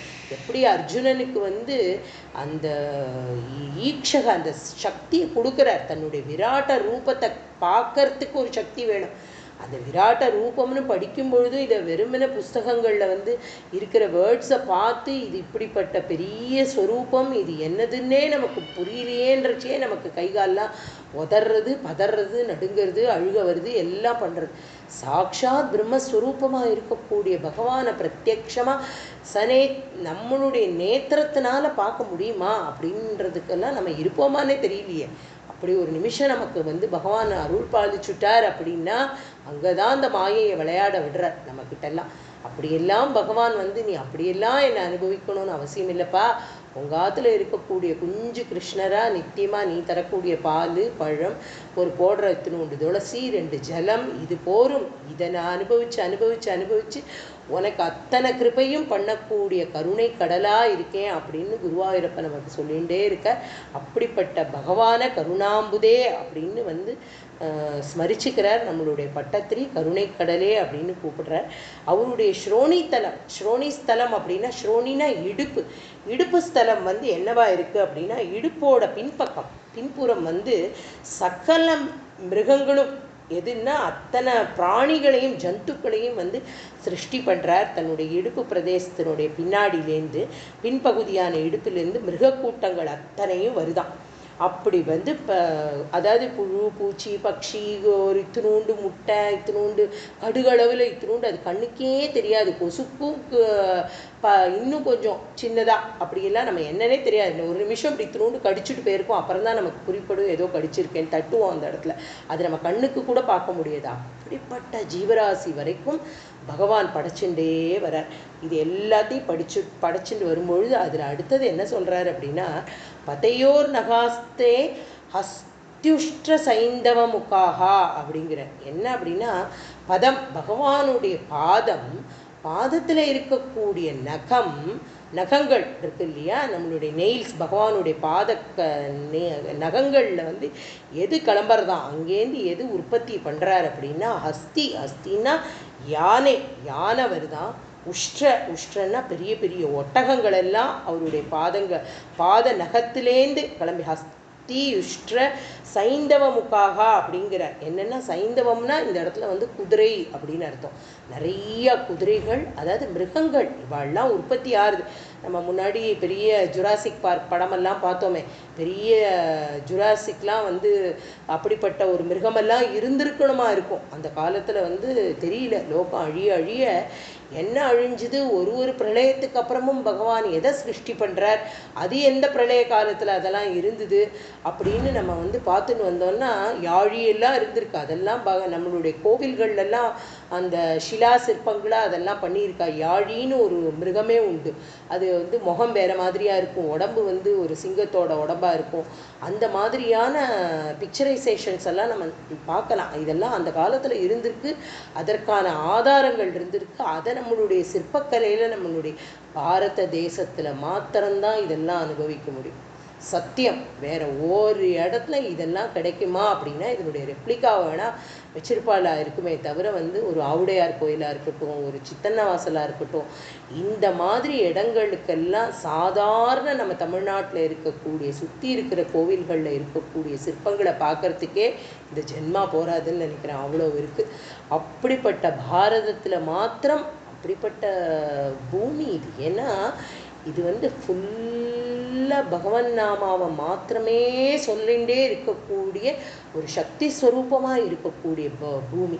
இதில் வந்து எத்தனை நாயன்மார்கள், எத்தனை ஆழ்வார்கள், எத்தனை சாதுக்கள், எத்தனை பெரிய பெரிய மகான்களுடைய அவதாரம், ஆதிசங்கர பகவத் பாதாள்லேருந்து ஆரம்பித்து நம்மளுடைய மகா பெரிவா இப்போ இருக்கிற பெரிவா வரைக்கும் எத்தனை பேருடைய அவதாரம், எத்தனை விதமான வந்து பக்தியை பரப்பக்கூடியவா. இது எல்லாமே சாத்தியம் எங்கே அப்படின்னா நம்மளுடைய பாரதத்தில் தான். எங்கேயோ இருக்கக்கூடிய, அதாவது ரொம்ப அழகாக எங்களோட குருநாதர் வந்து அழகாக சொல்லுவார். எப்படின்னா அந்த அட்லஸ் மேப் நம்ம பார்க்குறோம் இல்லையா, பெருசாக இருக்குது. எல்லா ஆஃப்ரிக்கா, ஆஸ்திரேலியா, என்னென்னமோ எல்லா கண்ட்ரீஸும் இருக்குது, எல்லாம் இருக்குது. பகவான் வந்து ஒரு யோனியில் வந்து நம்மளை படைக்க போகிறார், ஒருத்தரை கொடுக்குறார் அப்படின்னா அவளுக்கு விதிச்சிருக்கிறது எப்படி இருக்கணும்னா அது தூக்கி கரெக்டாக போடணும். பகவான் எங்கே போடணும்? அந்த பிச்சையாக நமக்கு ஒரு உயிரை கொடுத்து, நமக்கு ஒரு உடம்பை கொடுத்து, அதில் ஒரு சரீரத்தில் இப்படிப்பட்ட ஒரு நல்ல தாயார், தகப்பனார், சகோதரர், சகோதரி, இவாளுடைய ஒரு சத்சங்கமான ஒரு குடும்பம். இதை வந்து எந்த லோகத்தில் எங்கேயோ இருக்கிற ஒரு ஆஃப்ரிக்காலேயோ ஏதோ ஒரு கண்டத்துலேயோ போட்டு மனுஷ வாசனையே இல்லாத ஒரு இடத்துல நம்மளோட பிறப்பை கொடுத்துருந்தார் அப்படின்னா நம்ம என்னத்தை ரசிக்க முடியும், எதை பார்க்க முடியும், எந்த பாகவதத்தை ஸ்மரிக்க முடியும், எந்த நாராயணியத்தை ரசிக்க முடியும்? அப்போ கிருஷ்ணனோட கிருப்பை எப்படி இருக்கு பாருங்க. அதை வந்து எந்த இடத்துல, அதுவும் பாரத தேசத்தில் அப்படிப்பட்ட ஒரு புண்ணிய பூமியில் எங்கே நம்மளை கொண்டு பிளேஸ் பண்ணணுங்கிறத வந்து பகவான் ஒரு குருவாகவும் பகவானாகவும் இருக்கக்கூடிய சுவாமி எப்படி கிருப்பை பண்ணலைன்னா இன்றைக்கி நம்மளால் இதை வந்து ஸ்மரிக்க முடியுமா? இதே வேறு ஒரு க்ரீக் லாங்குவேஜ்லேயோ ஏதோ ஒரு லாங்குவேஜ் பேசக்கூடிய ஒரு ஊர்லேயோ நம்ம இருந்தோம்னா இப்படிப்பட்ட கிரந்தங்களோ இதில் இருக்கிற அர்த்தமோ ஏதோ நமக்கு தெரிஞ்ச அளவுக்கு 1% வந்து அந்த பகவானுடைய ஸ்வரூபம், இது இத்தனைக்கும் அவன்தான் காரணம்ங்கிற ஒரு புத்தி அது நமக்கு கிடச்சிருக்குமா? அப்போ நம்ம எவ்வளோ தேங்க்ஃபுல்லாக இருக்கணுங்கிறதுக்காகத்தான் இந்த முன்னாடி உள்ள ஸ்டெப்ஸ் எல்லாம். பின்னாடி பகவானை எப்படி அவனுடைய அத்தனை அவதாரத்தையும் அனாயாசமாக படிச்சுட்டு போயிடுவோம் எல்லாம். இப்போ நமக்கு எல்லாம் தெரியறதே, 10 அவதாரம் என்னென்ன கதை, பிரகலாதனோட கதை தெரியாதா, நரசிம்மர் எப்படி வந்தாருன்னு தெரியாதா, வராகமூர்த்தி எப்படி வந்தாருன்னு தெரியாதா, வாமனர் எப்படி அவதாரம் பண்ணாருன்னு தெரியாது, சகலமும் தெரியும். அதெல்லாம் நாலெட்ஜபிளாக பகவான் கொடுத்துட்டே போயிடுவார். ஆனால் இந்த பெரிய விஷயத்தை நம்ம அனுபவிக்கிறதுக்கு முன்னாடி அதனுடைய ரூட் காஸ், அது அப்படி இருக்கக்கூடிய சுவாமி யாரு அப்படிங்கிறத வந்து உணர்ற ஒரு பாக்கியம் நமக்கு வந்து நிஜமாவே நம்ம எல்லாம் வந்து அப்படி கொடுத்து வச்சிருக்கணும்னு தான் நினைக்கிறேன் நான். அப்படிப்பட்ட ஒரு இடத்துல அப்படி தூக்கி போட்டிருக்கார். போடுற இடம் எங்கே போய் விழறோன்னு யாருக்கு தெரியும் இல்லையா? இந்த ஜென்மா அப்படிங்கிறத ஒரு இடத்துல கொடுத்துருக்காரு அப்படின்னா அப்படிப்பட்ட ஒரு சந்தோஷமான பாரத பூமியில் நம்மளை போட்டிருக்கே இந்த ஜென்மா. வேற எங்கேயோ பிறந்து ஒரு நாயாவோ பன்னியாவோ இல்லை ஒரு எலியாவோ ஏதோ ஒரு ஜென்மாவில் ஏதோ ஒன்று பண்ணியிருந்தாலும், என்ன பண்ணியிருந்தாலும் எழுதுறார். யார் வீட்டு எலியா பிறக்கணும்னு எழுதுறார் தெரியுமா? துக்காராம் மகாராஜ் வந்து, சத்குரு துக்காராம் மகாராஜ் தன்னுடைய அபங்கத்தில் எழுதுகிறார், நான் வந்து ஒரு வீட்டில் பன்றியாக பிறந்தா கூட பரவாயில்ல, ஒரு சத்சங்கம் நடக்கக்கூடிய தெருவில் போகிற பன்றியாக பிறக்கணும்னு எழுதுகிறார். அப்போ என்ன ஒரு பக்தி இருந்திருக்கணும் அவருக்கு. ஒரு வீட்டு நாயின்னா யாராத்தில் வந்து சமைச்சு பகவானுக்கு கிருஷ்ண பிரசாதம் காமிச்சு மிச்சத்தை கொண்டு வந்து வெளியில் போடுறாளோ அதை சாப்பிட்ற நாயாக இருக்கணுங்கிற. கெர்சோனி, நான் வந்து ஒரு வீட்டில் வந்து விளக்கமாறாக இருக்கணும். எந்த வீட்டில் விளக்கமாறாக இருக்கணும்னா டெய்லி துளசிக்கு ஜலம் விட்டு புஷ்பம் வச்சு பூ வச்சு துளசியை நமஸ்காரம் பண்ணி எந்த துளசி பகவானுக்கு சாத்துறாளோ அந்த துளசி மாடத்தை பெருக்கக்கூடிய விளக்கமாறாக நான் இருக்கணும்னு துக்காராம் மகாராஜ் வேண்டிக்கிறார். அப்படின்னா நம்ம எத்தனை ஜென்மால எப்படி இருக்கணும்னு இன்னிலேருந்தே இப்போலேருந்தே வேண்டிக்க ஆரம்பிச்சோம். ஏன்னா இது கிடைக்காது. இதை இப்போ கொடுத்துட்டார் அப்படின்னா இது எவ்வளோ அபரிதமான சொத்தன்னா கொடுத்துருக்காரு நமக்கு அத்தனை பேருக்கும். அதை அனுபவிக்கக்கூடிய ஒரு பாக்கியத்தை கொடுத்துருக்கார். அப்போ இதெல்லாம் ஏன்னா இது ஸ்மரிக்காமல் நம்மளால் சொல்லாமல் போக முடியல. வெறும் பதார்த்தமாக சொல்லிகிட்டே போகிறது ஈஸியாக தான் இருக்குது, இல்லைன்னு சொல்லலை. ஆனாலும் இதை அனுபவிக்கிறச்ச ரொம்ப அருமையாக இருக்குது எல்லாருக்கும். இப்போ பகவான் எப்படி இதெல்லாம் கொடுத்துருக்காருன்னு பார்த்துட்டே வருவோம். இப்போ என்ன சொல்கிறார் அப்படின்னா, இந்த பகவானுடைய பாதத்தில் இருக்கக்கூடிய நகங்களாக பெரிய பெரிய யானைகள், அப்புறமா குதிரைகள், அதுக்கப்புறமா ஒட்டகம், இதெல்லாம் வந்துடுறது. அதுக்கப்புறமா என்ன சொல்கிறார் அப்படின்னா, பகவானுடைய நடை அப்படி நடந்து ராஜ கம்பீரமாக அப்படிப்பட்ட விராட்ட ஸ்வரூபமாக ஆகாசத்துக்கும் பூமிக்கும் அளக்கவே முடியாத ஒரு விராட்ட ரூபம் இல்லையா. 2 அடியில் இந்த உலகத்தையே அளந்த ஒரு பகவான் அப்படின்னா அவரை நம்ம அப்படியே பிரம்மாண்டமாக பார்க்கணும், அப்படி பிரமிச்சு போய் நின்றுடுவோம். அப்படிப்பட்ட பகவானோட நடை எது அப்படின்னா காலச்சக்கரம் அப்படிங்கிறா. காலச்சக்கரம் அப்படிங்கிறது என்ன அப்படின்னா நம்மளுடைய பிறப்பு. பூத பவ்ய பவத் பிரபு அப்படின்னு நம்மளோட சகஸ்ரநாமத்தில் சொல்கிறோமே, 3 காலங்கள், அதாவது இறந்த காலம், இப்போ நடந்துட்டு இருக்கிற நிகழ்காலம், பின்னாடி வரப்போகிற எதிர்காலம், இது எல்லாம் இந்த காலம் எப்படி சுழன்று சுழன்று சுழன்று வருதோ அது எது அப்படின்னா பகவானுடைய நடை. அவர் எடுத்து வைக்கிற ஒரு அடியும் நமக்கு நிர்ணயம் பண்ணக்கூடிய காலம். ஓஹோ நான் இப்படி இருந்தேனே அப்படின்னு வருத்தப்படாத, நாளைக்கு நீ எப்படி பிரமாதமாக வரப்போகிற அப்படிங்கிறது அவருடைய அடி சொல்லும். அப்போ அந்த திருவடியை மாத்திரமே சரணாகதி பண்ணினா போருமே, நம்மளை எங்கேயோ கொண்டு வச்சுடுவார் அந்த பகவான் இல்லையா. அந்த திருவடியோட நடை தான் பகவானுடைய நம்மளுடைய இந்த கால சக்கரமாக சொல்லக்கூடிய சக்கரம் அப்படிங்கிறார். அதாவது 3 காலங்களுக்கும் இந்த பகவான் தான் யார் ஆதாரமாக இருக்கக்கூடியவன். ஆனால் இந்த 3 காலங்களுக்கும் அப்பாற்பட்டவன், அந்த 3 காலத்திலேருந்தும் விலகி தனியாக இருக்கக்கூடிய பகவான். அதுக்கு தான் அங்கே முன்னாடி பார்த்தோம், கால தேசாவதிப்பியாம் அப்படின்னு முதல் ஸ்லோகத்திலேயே போட்டு விடுறார் பட்டத்திரி. அதே மாதிரி ஒரு பிராகிருத ஸ்வரூபமாக இத்தனை விஷயங்களை காமிக்கக்கூடிய பகவான் அவரே ஒரு அப்ராகிருத ஸ்வரூபமாக இருக்கார். அதுக்கும் மிஞ்சி மேலே ஏதோ ஒன்று பிரளயம் முடிஞ்சு என்ன அப்படின்னா இதை உருவாக்கின பகவான் மாத்திரமே ஏக்கமாக இருக்க போகிறார். அப்படிப்பட்ட பகவான் அப்புறமா அடுத்தது என்ன சொல்கிறார் அப்படின்னா விப்ராதி வர்ணபவனம் அப்படிங்கிறார். அவருடைய என்ன அப்படின்னா வதனாப்ஜ பாகு நடை காலம், அவருடைய வதனாப்ஜ பாகு சாரூரு யுக்ம சரணம் அப்படின்னா அவருடைய தாமரை போன்ற சாரூரு யுக்மன்னா அழகிய தாமரையான அவருடைய முகம், அதிலேந்து வரக்கூடிய தாமரை தண்டு போல நீண்ட கைகள், இதெல்லாம் என்ன அப்படின்னா 2 துடை கால், இதெல்லாம் வர்ணபவனம், அதாவது 4 விதமான வர்ணங்களை பகவான் படைக்கிறார். அப்படிங்கிறது விஷ்ணு சஹஸ்ரநாமத்திலேயே அது நான் நேத்திக்கும் சொன்னேன். அதாவது நன்னா யார் ஒருத்தருக்கு விஷ்ணு ஆதி காலத்தில் அந்த வேத பாடசாலையிலெல்லாம் குழந்தையில சேர்த்ததுக்கு அப்புறமா என்ன பண்ணுவா அப்படின்னா அங்கே இருக்கிற டீச்சர் முதல்ல விஷ்ணு சஹஸ்ரநாமம் தான் சொல்லி கொடுப்பார். ஏன்னா நம்ம ஆத்துகள்லேயே பழக்கம் அப்படியே சஹஸ்ரநாமம் கண்டிப்பாக தெரிஞ்சிருக்கணும். It's a mandatory rule. அதில் சேஞ்ச் எல்லாம் கிடையாது. ஏன் தெரிஞ்சுக்கணும், எதனால் தெரிஞ்சுக்கிறோம், இது யார் சொன்னால் என்ன பண்ணாங்கிறத 52 வயசுக்கு தான் கொஞ்சமாக தெரிஞ்சுக்கிறோம் நம்ம இல்லையா. அது வரைக்கும் தெரியாது. விஷ்ணு சஹஸ்ரநாமம் MS சுப்புலட்சுமியோடது காலத்தால் ஓடினாலும் சரி ஓடலைனாலும் சரி சாயங்காலம் விளக்கேற்றினா சஹஸ்ரநாமம் தெரிஞ்சவடாத்தில் சஹஸ்ரநாமம் பாராயணம் பண்ணணும். ஏன் பண்ணணும் அப்படின்னா இந்த ஸ்வரூபத்தை தான் அப்படி பீஷ்மர் பார்த்து எழுதியிருக்கார். எப்படி எழுதியிருக்கார், வேதாந்தகோ பிராமணஸ்யா சத்ரியோ விஜயீ பவேத் வைஸ்வோ தனசமிருத்தியா சூத்ர சுகமவாப்னுயாத் அப்படின்னு 4 வர்ணம். இந்த 4 வர்ணத்திலேருந்து பிரிஞ்சு தான் இன்னைக்கு நம்ம வித வர்ணாசிரமத்தில் ஒவ்வொருத்தரையும் பிராமணர்கள் அப்படின்னா அதில் ஒரு 1000 வெரைட்டிஸ் வச்சுருக்கோம். இன்னொன்று அப்படின்னா வியாபாரிகளாக இருக்கக்கூடிய அவாவாளுடைய தொழில் தர்மத்தை வச்சு தான் வர்ணமே வந்தது இல்லையா. வர்ணாசிரம விதாயினி அப்படின்னு அம்பாளுக்கே ஒரு நாமா உண்டு லலிதா சகஸ்ரநாமத்தில். பெரியவாளுக்கு ஆச்சாரியாளுக்கு நம்ம அர்ச்சனை பண்ணும்பொழுது அவரும் விதவித வர்ணாசிரமத்தில் இருக்கக்கூடியவாளை அதே ஸ்திதியில் நல்ல விதமாக வைக்கணும் அப்படின்னு சொல்லி பிரார்த்தனை பண்ணிக்கிறோம். அப்படிப்பட்ட இது எல்லாம் 4 வர்ணங்களாக பகவான் படைத்தார் அப்படிங்கிறத 8வது ஸ்லோகத்தில் சொல்கிறார். அதுக்கப்புறமா 9வது ஸ்லோகத்தில் என்ன சொல்கிறார் அப்படின்னா, சம்சார சக்கரமை சக்கரதர கிரியாஸ்தே வீரியம் மகாசுரகணோஸ்தி குலானி சைலாஹ நாட்ய சரி சமுதயஸ்தரவச்சரோம ஜீயாதிதம் வபுர நிர்வச்சனீயமீஷக. சக்கரபாணியாக இருக்கார் பகவான் இல்லையா. சங்கு சக்கர கதாதாரியாக இருக்கக்கூடிய குருவாயூரப்பா, இது எல்லாம் நீ பண்ணிட்ட. ஆனால் இதுக்கப்புறமா நீ உன்னோட ஒரு சக்தி இருக்கு இல்லையா, கிரியாசக்தி.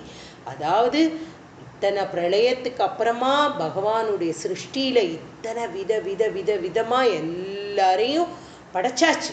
எல்லாம் அப்படியே இருக்குது, புதுசு புதுசாக ஒன்று ஒன்றா இருக்குது. பெரிய யானை நிற்கிறது, பெரிய குதிரை நிற்கிறது, பெரிய ஒட்டகங்கள் நிற்கிறது, பெரிய வெள்ளையில் குதிரை நிற்கிறது, கலர் கலராக நிற்கிறது, பேதங்களாக பிரிச்சிருக்கார். அத்தனை 4 வர்ண பேதத்தில் மனுஷ சக்தியை படைச்சிருக்கார், மனிதர்களை உருவாக்கியிருக்கார்.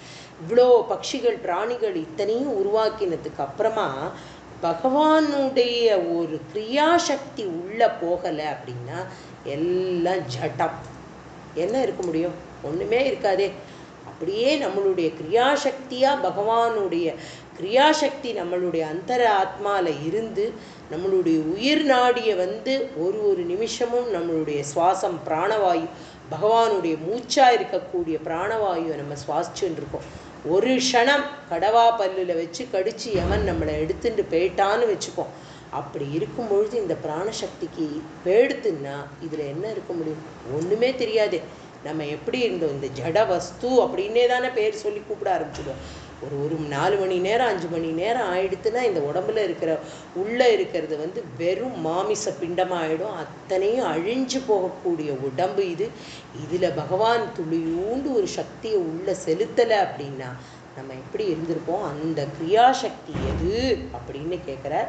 அந்த கிரியாசக்தி என்ன அப்படின்னா ஜனன மரணம் அப்படிங்கிற ஜனன மரணமாக இருக்கக்கூடிய பிறப்பு இறப்பு, அதுதான் பகவான் நமக்குள்ள நிறுத்துகிற கிரியாசக்தி. அதுலேருந்து ஒரு மறைப்பு அப்படிங்கிற விஷயத்தையும் பகவான் வைக்கிறார். ஏன்னா போன ஜென்மாவில் நான் இப்படி இருந்தேன், இந்த ஜென்மாவில் இப்படி இருக்கேன், அடுத்த ஜென்மா நான் இப்படி பிறப்பேன்னு ஒருத்தனுக்கு தெரிஞ்சு போயிடுதுன்னா சத்தியமாக அவன் ஒன்றுமே பண்ண மாட்டான். என்ன பண்ணுவான்? பிரமிச்சு போயிடுவான். அவனுக்கு என்ன பண்ணணுன்னே தோணாது. நல்லது பண்ணணும்னு தோணுமா, கெடுதல் பண்ணணும்னு தோணுமா, என்ன பண்ணணுன்னே புரியாது. அதனால தான் இந்த இடத்துல அந்த மாயையை சொல்லணும். அந்த மாயா அப்படிங்கிற ஒரு சக்தியால் அதையும் மறைத்து பிறப்பு இறப்பு, புனரப்பி ஜனனம் புனரப்பி மரணம் அப்படிங்கிறத ஆதிசங்கர பகவத்பாதால் எப்படி நம்மளோட பஜகோவிந்தத்தில் சொல்கிறா. அதாவது எப்படி எடுத்துப்பான்னா, மகான்கள்லாம் அர்த்த புஷ்டியாகவும் சாஸ்திர ரீதியாகவும் வேதங்கள் சொன்னது, உபனிஷத் சொன்னது எல்லா சாரமும் ஒரே விஷயத்தை தான் அவள் அப்படியே எடுத்துட்டு போவா. பின்னாடி வர எல்லா மகான்களும் எப்படி பாகவதத்தினுடைய சாரத்தை பட்டத்திரி எடுத்துட்டாரோ, இப்போ பட்டத்திரி பாகவதத்தோட சாரத்திலேருந்து தானே இத்தனையும் சொல்லிகிட்டே வர.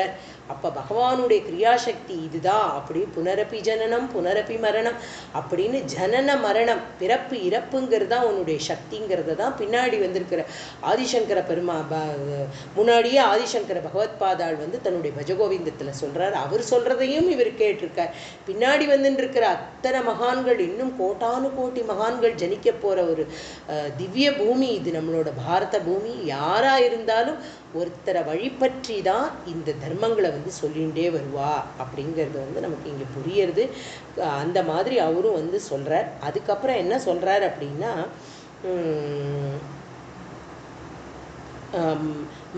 சம்சார சக்கரமை சக்கரதர கிரியாஸ்தே சொல்லிட்டார். இப்போ அடுத்தது வீரியம். வீரியம்னா பகவானுடைய பராக்கிரமம். பகவானுக்கு ஒரு அதீத சக்தி இருக்கும் இல்லையா? அந்த பராக்கிரமத்தை யாருக்கு கொடுத்துருக்காரு அப்படின்னா அசுர குலங்களுக்கு கொடுத்துட்டார். ஃபுல்லாக அசுரர்களுக்கு வந்து அவருடைய பராக்கிரமத்தை, அந்த சக்தியை அப்படியே கொடுத்துருக்கார். அதுக்கப்புறமா என்ன பண்ணுறாரு அப்படின்னா மகாசுர கணோஸ்தி குலானி சைலாகா அப்படிங்கிற என்ன அப்படின்னா அசுர குலங்களுக்கு கொடுத்துட்டு அஸ்தி குலானி அப்படிங்கிற தன்னுடைய உடம்புல இருக்கக்கூடிய இந்த விராட்ட ஸ்வரூபத்தில் இருக்கக்கூடிய அஸ்தின்னா எலும்பு, அஸ்தி குலானி எலும்பு, எல்லா எலும்பும் என்னவா இருக்குன்னா அதுதான் பர்வதமாக. நம்ம இப்போ பார்க்குறோமே ஹிமாச்சல பர்வதம், நீலகிரி, என்னென்னமோ ஊரில் விதமாக மலைகளை வந்து அனுபவிக்கிறோமே, அத்தனை மலைகளும் எது அப்படின்னா பகவானுடைய எலும்பு அப்படிங்கிற, பகவானுடைய எலும்பு தான் வந்து அத்தனை மலையும் அப்படிங்கிறத வந்து சொல்லிகிட்டே வரார். அதுக்கப்புறமா வந்து நாட்டியக அப்படிங்கிறதுக்கு என்ன அர்த்தம் அப்படின்னா பகவானுடைய உடம்புல ஓடக்கூடிய இரத்த குல இது நாளம், இரத்த நாளங்கள். அது வந்து ரத்தம் எப்படி பகவானுடைய உடம்புல ஓடுற நாளங்கள் எல்லாம் எது அப்படின்னா எல்லாமே நதிகள், எல்லாமே பகவானுடைய நதிகள். ஜலப்பிரவாகமாக ஜலத்தை அனுபவிச்சு தரார் இல்லையா? அந்த ஜலப்பிரவாகம் எல்லாமே பகவானுடைய உடம்புல ஓடக்கூடிய இரத்த நாளங்கள்லேருந்து வரக்கூடியது தான் அதெல்லாம் ஜலானி. அதை நாட்டியக சரி சமுதயஸ்தரவச்ச ரோம. சமுதயஸ்னால் இது எல்லாம் சேர்ந்து என்ன அப்படின்னா பகவானுடைய இன்னும் பாக்கி இருக்கே தாவர ஜந்துக்களெல்லாம் நம்ம பார்க்கவே இல்லையே. தாவரங்கள், மரங்கள், புல், பூண்டு, நூண்டு ஒரு அது என்ன இதுன்னே தெரியாது. நம்ம ஊமத்தம் பூவெல்லாம் பார்த்துருப்போம். அந்த குட்டியாக ஒன்று ஒரு வெள்ளையாக ஒன்று பூக்கும். அது வந்து நம்ம பிள்ளையாருக்கு ரொம்ப விசேஷம்னு நம்மளோட பிள்ளையார் சதுர்த்தியில் வந்து அதை கொடுப்பா. பகவான் வேர்கள், எத்தனை வேர்கள் வந்து நமக்கு வந்து சுவாமிக்கு அர்ப்பணம் பண்ணக்கூடியதாக இருக்குது. துளசியிலேருந்து ஆரம்பித்து விதமாக மரங்கள். ஒரு மரத்தில் இருக்கக்கூடிய இலைகளே வித்தியாசமாக இருக்கும். ஒரு மரத்தில் காய்க்கக்கூடிய பழங்களே வித்தியாசமாக இருக்கும். ஒரு தென்னை மரம் அப்படிங்கிறோம், அது வந்து ஒரு பிரம்மாண்ட சக்தி. எங்கேயோ அடியில் ஆற்றுல பாத்ரூம்லேருந்து குளிச்சுட்டு போகிற ஜலம் அதை வாய்க்காலாட்ட வெட்டி விட்டு தென்னை மரத்துக்கு பாய்ச்சுவா. நல்ல ஜலமெல்லாம் யாரும் விடுறதில்லை. ஏன்னா தென்னை வளர்ந்து இதை எல்லாத்தையும் சுத்தி பண்ணி ஒரு இளநீர்னு நமக்கு கொடுக்கறது பாருங்க தென்னை. அப்போ என்ன ஒரு ப்ராசஸ் அந்த தென்னை மரத்துக்குள்ளே பகவான் வச்சுருப்பார். அதெல்லாம் வந்து பிரமிக்கக்கூடிய விதமாக தான் இருக்குது. அதை யோஜனை பண்ணுறது இல்லை நம்மளால். பண்ணறதுக்கு அதுவும் ஒரு மாயா தானே. நமக்கு வந்து புத்தி அதில் போகாததுக்கு காரணம் இன்றைக்கி நம்ம இதெல்லாம் பகவானுடைய சிருஷ்டியில் இதெல்லாம் இருக்குன்னு தெரிய வரைச்சதான் நமக்கு அதனுடைய அருமை புரியாது. யாராலும் ஒருத்தர் ஒரு நாள் நம்மளால் இந்த இளநியை சீவி வாங்கி 30 ரூபா, என்னப்பா 30 ரூபா இளநீ இப்போ 60 ரூபா ஆக்கிட்டான், வெயில் காலத்தில் இளநீ இல்லாமல் இருக்க முடியலையேப்பா அப்படிங்கிறோம். இந்த இளநீ எங்கேருந்து வந்தது, யார் இதுக்கு தண்ணி பாய்ச்சினா, இந்த இளநீ எந்த இடத்துலேருந்து தண்ணியை உறிஞ்சிக்கிறது, உறிஞ்சிற தண்ணியெல்லாம் நல்ல ஜலமா, அத்தனையும் அழுக்கு நம்மளுடைய உடம்போட கஷடு எல்லாம் போக எங்கேயோ போய் எல்லாம் அதோட வேரில் சேர்ற வேர்லேருந்து அதை எடுத்து சுத்தி பண்ணி அதை எங்கேயோ எத்தனையோ அடி, எவ்வளோ அடி இருக்கும், அது நம்மளே 6 அடி தானே இருக்கும், 6 அடி 8 அடி அவன் ஏறுறான், அது மேலே ஏறி பறித்து கீழே போடுறான் அப்படின்னா அவ்வளோ உயரம் வரைக்கும் அந்த தேங்காய், அதுக்குள்ளே அழகாக இந்த ஜலம், என்ன ஒரு பகவானுக்கு வந்து அதனால தான் இந்த வாழைப்பழம், தேங்காய் இதெல்லாம் வந்து பகவானுக்கு ரொம்ப பிரீத்தி. அதை வந்து பகவானுக்கு அர்ப்பணம் பண்ணுறது வந்து ரொம்ப நல்ல விஷயம் அப்படின்னு வந்து சொல்கிறா. அது எதுக்கு, இது ஜஸ்ட் எக்ஸாம்பிளுக்கு சொன்னேன் நான். அந்த மாதிரி பகவானுடைய சிருஷ்டியில் வந்து எல்லா தாவரம், புல், பூண்டு இதெல்லாம் வந்து எதுலேருந்து வந்தது அப்படின்னா பகவானுடைய ரோமக்கால்கள் இருக்கு இல்லையா, சின்ன ரோமமாக இருக்கக்கூடிய மயிர்கூட்டத்திலேருந்து இவ்வளவு தாவர ஜந்துக்களையும் பகவான் படைத்தார். அப்படி படைச்சதை பார்த்துட்டு குருவாயூரப்பன் அப்படியே பிரமிச்சு போய் அடுத்த 9வது ஸ்லோகத்தில் வந்து என்ன சொல்கிறார் அப்படின்னா, இவ்வளவெல்லாம் ரோமஜியாதித்தம் தரவச்சன தாவர வகைகள் எல்லாமே ரோமத்திலேருந்து வந்தது அப்படின்னு சொல்லிட்டு, இதை வந்து ஈஷா பகவானே இதை எப்படிப்பா நான் சொல்லுவேன், அனிர்வச்சனீய அப்படிங்கிற. அனிர்வச்சனீயன்னா வார்த்தைகளால் ஒரு பொழுதும் விவரிக்கவே முடியாத ஒரு அற்புதமான ஸ்வரூபம். அந்த ஸ்வரூபத்தை எப்படி நான் வர்ணிப்பேன், இல்லை எப்படி அதை அனுபவிப்பேன், அதை எப்படி நான் சொல்லுவேன் அப்படின்னு அவர் சரணடைஞ்சு சொல்கிறார். அப்படின்னா அவருடைய நாக்கில் குருவாயூரப்பன் தானே சரஸ்வதி ரூபமாக உட்கார்ந்து ஒரு ஸ்லோகத்தையும் எழுத வச்சிருக்கார் அப்படிங்கிறது தான் நிதர்சனம். ஏன்னா ஒரு பிராகிருத ஸ்வரூபமாக இருக்கக்கூடிய நம்மளால், ஒரு சாதாரண மனித ரூபத்தில் இருக்கிறவாளால் இப்படிப்பட்ட ஒரு பெரிய பகவத் சாட்சா்காரத்தை வார்த்தைகளால் சொல்ல முடியும். அப்படின்னா எப்படி பகவான் கீத கோவிந்தத்தில் ஜெயதேவருக்கு தானே எழுதிட்டு போகிறாரோ, அந்த வார்த்தைகளை அவருடைய கவிதையில் தானே அதை அழிச்சுட்டு எழுதிட்டு போகிறாரோ, அது மாதிரி பிரத்யக்ஷமாக குருவாயூரப்பன் தானே பட்டத்திரிக்குள்ளே நுழைஞ்சு பட்டத்திரி வாயில் சரஸ்வதியாக அதை எல்லாத்தையும் எழுத வச்சிருக்காருங்கிறது மாத்திரம்தான் சத்தியம். அந்த சத்தியத்தை நம்ம உணரணும். அப்படி இருக்கக்கூடிய ஸ்லோகத்தில் அப்படி அவர் சொல்கிறார், அனிர்வச்சனீயம், அதெல்லாம் என்னால் எதுவுமே சொல்ல முடியலையேப்பா பகவானே அப்படிங்கிற. இப்போ என்ன அப்படின்னா அடுத்த 10வது ஸ்லோகத்தில் சொல்கிறார் என்ன அப்படின்னா, ஈத்ருக் ஜகன்மயவ புஸ்தவ கர்ம பாஜா கர்மாவசான சமயே ஸ்மரணீயமாகுஹு தஸ்யாந்தராத்மவபுஷே விமலாத்மனே தே வாதாலயாதிபனமோஸ்து நிருந்திரோகான். அவர் என்ன சொல்கிறார் அப்படின்னா, இப்படிப்பட்ட ஜகத் சுரூபமாக இருக்கக்கூடிய பகவானே ஈதிருக் அப்படின்னா இப்படிப்பட்ட ஜெகன்மயமாக, என்ன அப்படின்னா ஜெகன்மய வப்புகு அப்படின்னா வார்த்தைகளால் எதாலையுமே வர்ணிக்க முடியாதவர். ஏன் வர்ணிக்க முடியாதவர் அப்படின்னா 5 இந்திரியத்தை உண்டாக்கினார், 5 இந்திரியங்களை உண்டாக்கினார், 5 பூதங்களை உண்டாக்கினார், 5 தன்மாத்திரங்களை உண்டாக்கினார். தன்னுடைய விராட்ட ஸ்வரூபமாக அந்த முட்டைக்குள்ளே இருந்து வெளியில் விஸ்வரூபமாக காமிக்கிறார். அதில் அத்தனை லோகத்தை வச்சுருக்கார்.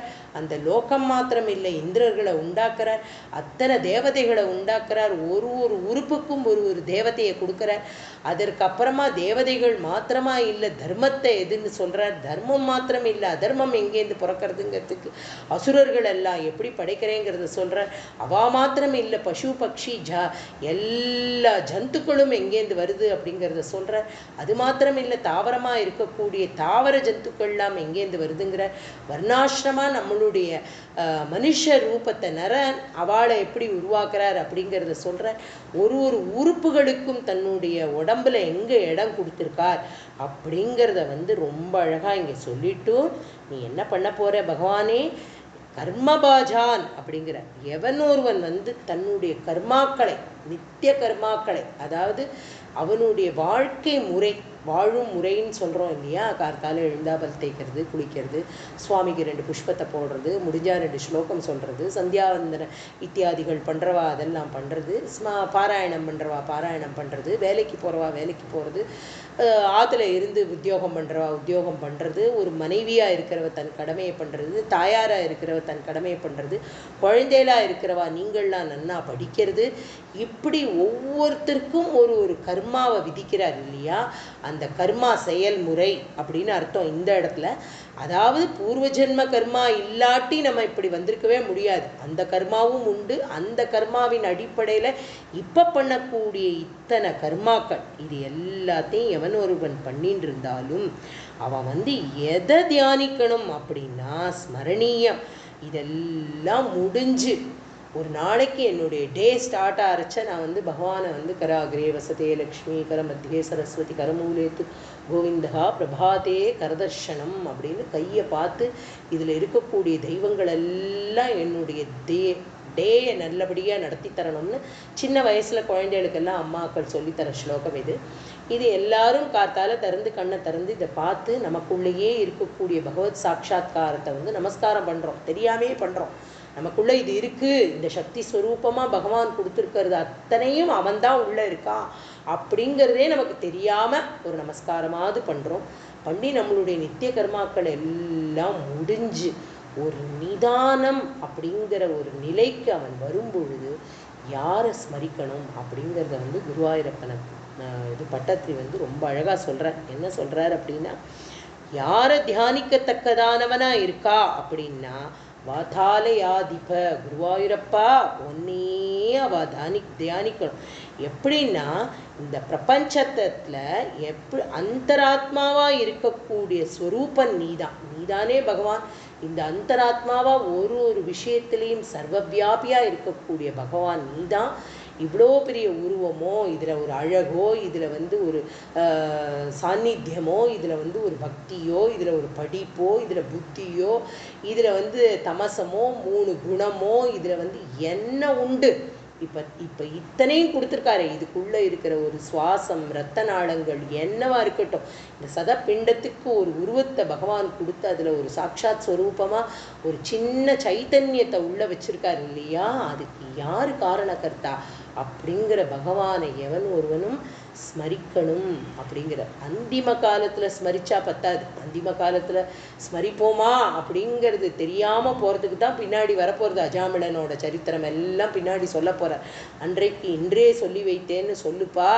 எந்த வயசில் பகவத் ஸ்வரூபத்தை பார்க்கணும் அப்படின்னா பிறந்த பிரகலாதன்லேருந்து நம்ம படிச்சுக்கணும் இல்லையா? பகவானை எப்படி சாட்சாத்காரமாக பார்க்கணும் அப்படின்னா ஒரு பிரகலாத சரித்திரத்தை நித்திய பாராயணம் பண்ணணும். பண்ணினாலே ஒழிய அந்த பக்தி நமக்கு புரியாது. ஒரு துருவனோட சரித்திரத்திலேருந்து ஒரு வைராக்கியத்தை நம்ம கற்றுக்கணும். பகவானை அடையிறதை தவிர நமக்கு வந்து வேற எதுவுமே வேண்டாம் அப்படிங்கிற ஒரு மனசை வந்து துருவ சரித்திரம் கொடுக்கும். இதெல்லாம் சரித்திரங்கள் இல்லை, இதெல்லாம் நிதர்சனமாக நடக்கக்கூடிய உண்மை. இது எல்லாத்தையும் ஒருத்த அனுபவித்து அந்த ஸ்வரூபனாக இருக்கக்கூடிய விமலாத்மனே அப்படிங்கிறார். விமலாத்மனேனா அப்பழுக்கற்ற பகவான், நிர்மல ஸ்வரூபி, ஒரு களங்கமே இல்லாத அந்த பகவத் சாட்சா்காரத்தை நமஸ்காரம் பண்ணிகிட்டே இருக்கணும். அந்த நமஸ்காரத்தை தான் கிருஷ்ணா நான் குருவாயூரப்பா இப்போ நான் உனக்கு பண்ணுறேன்.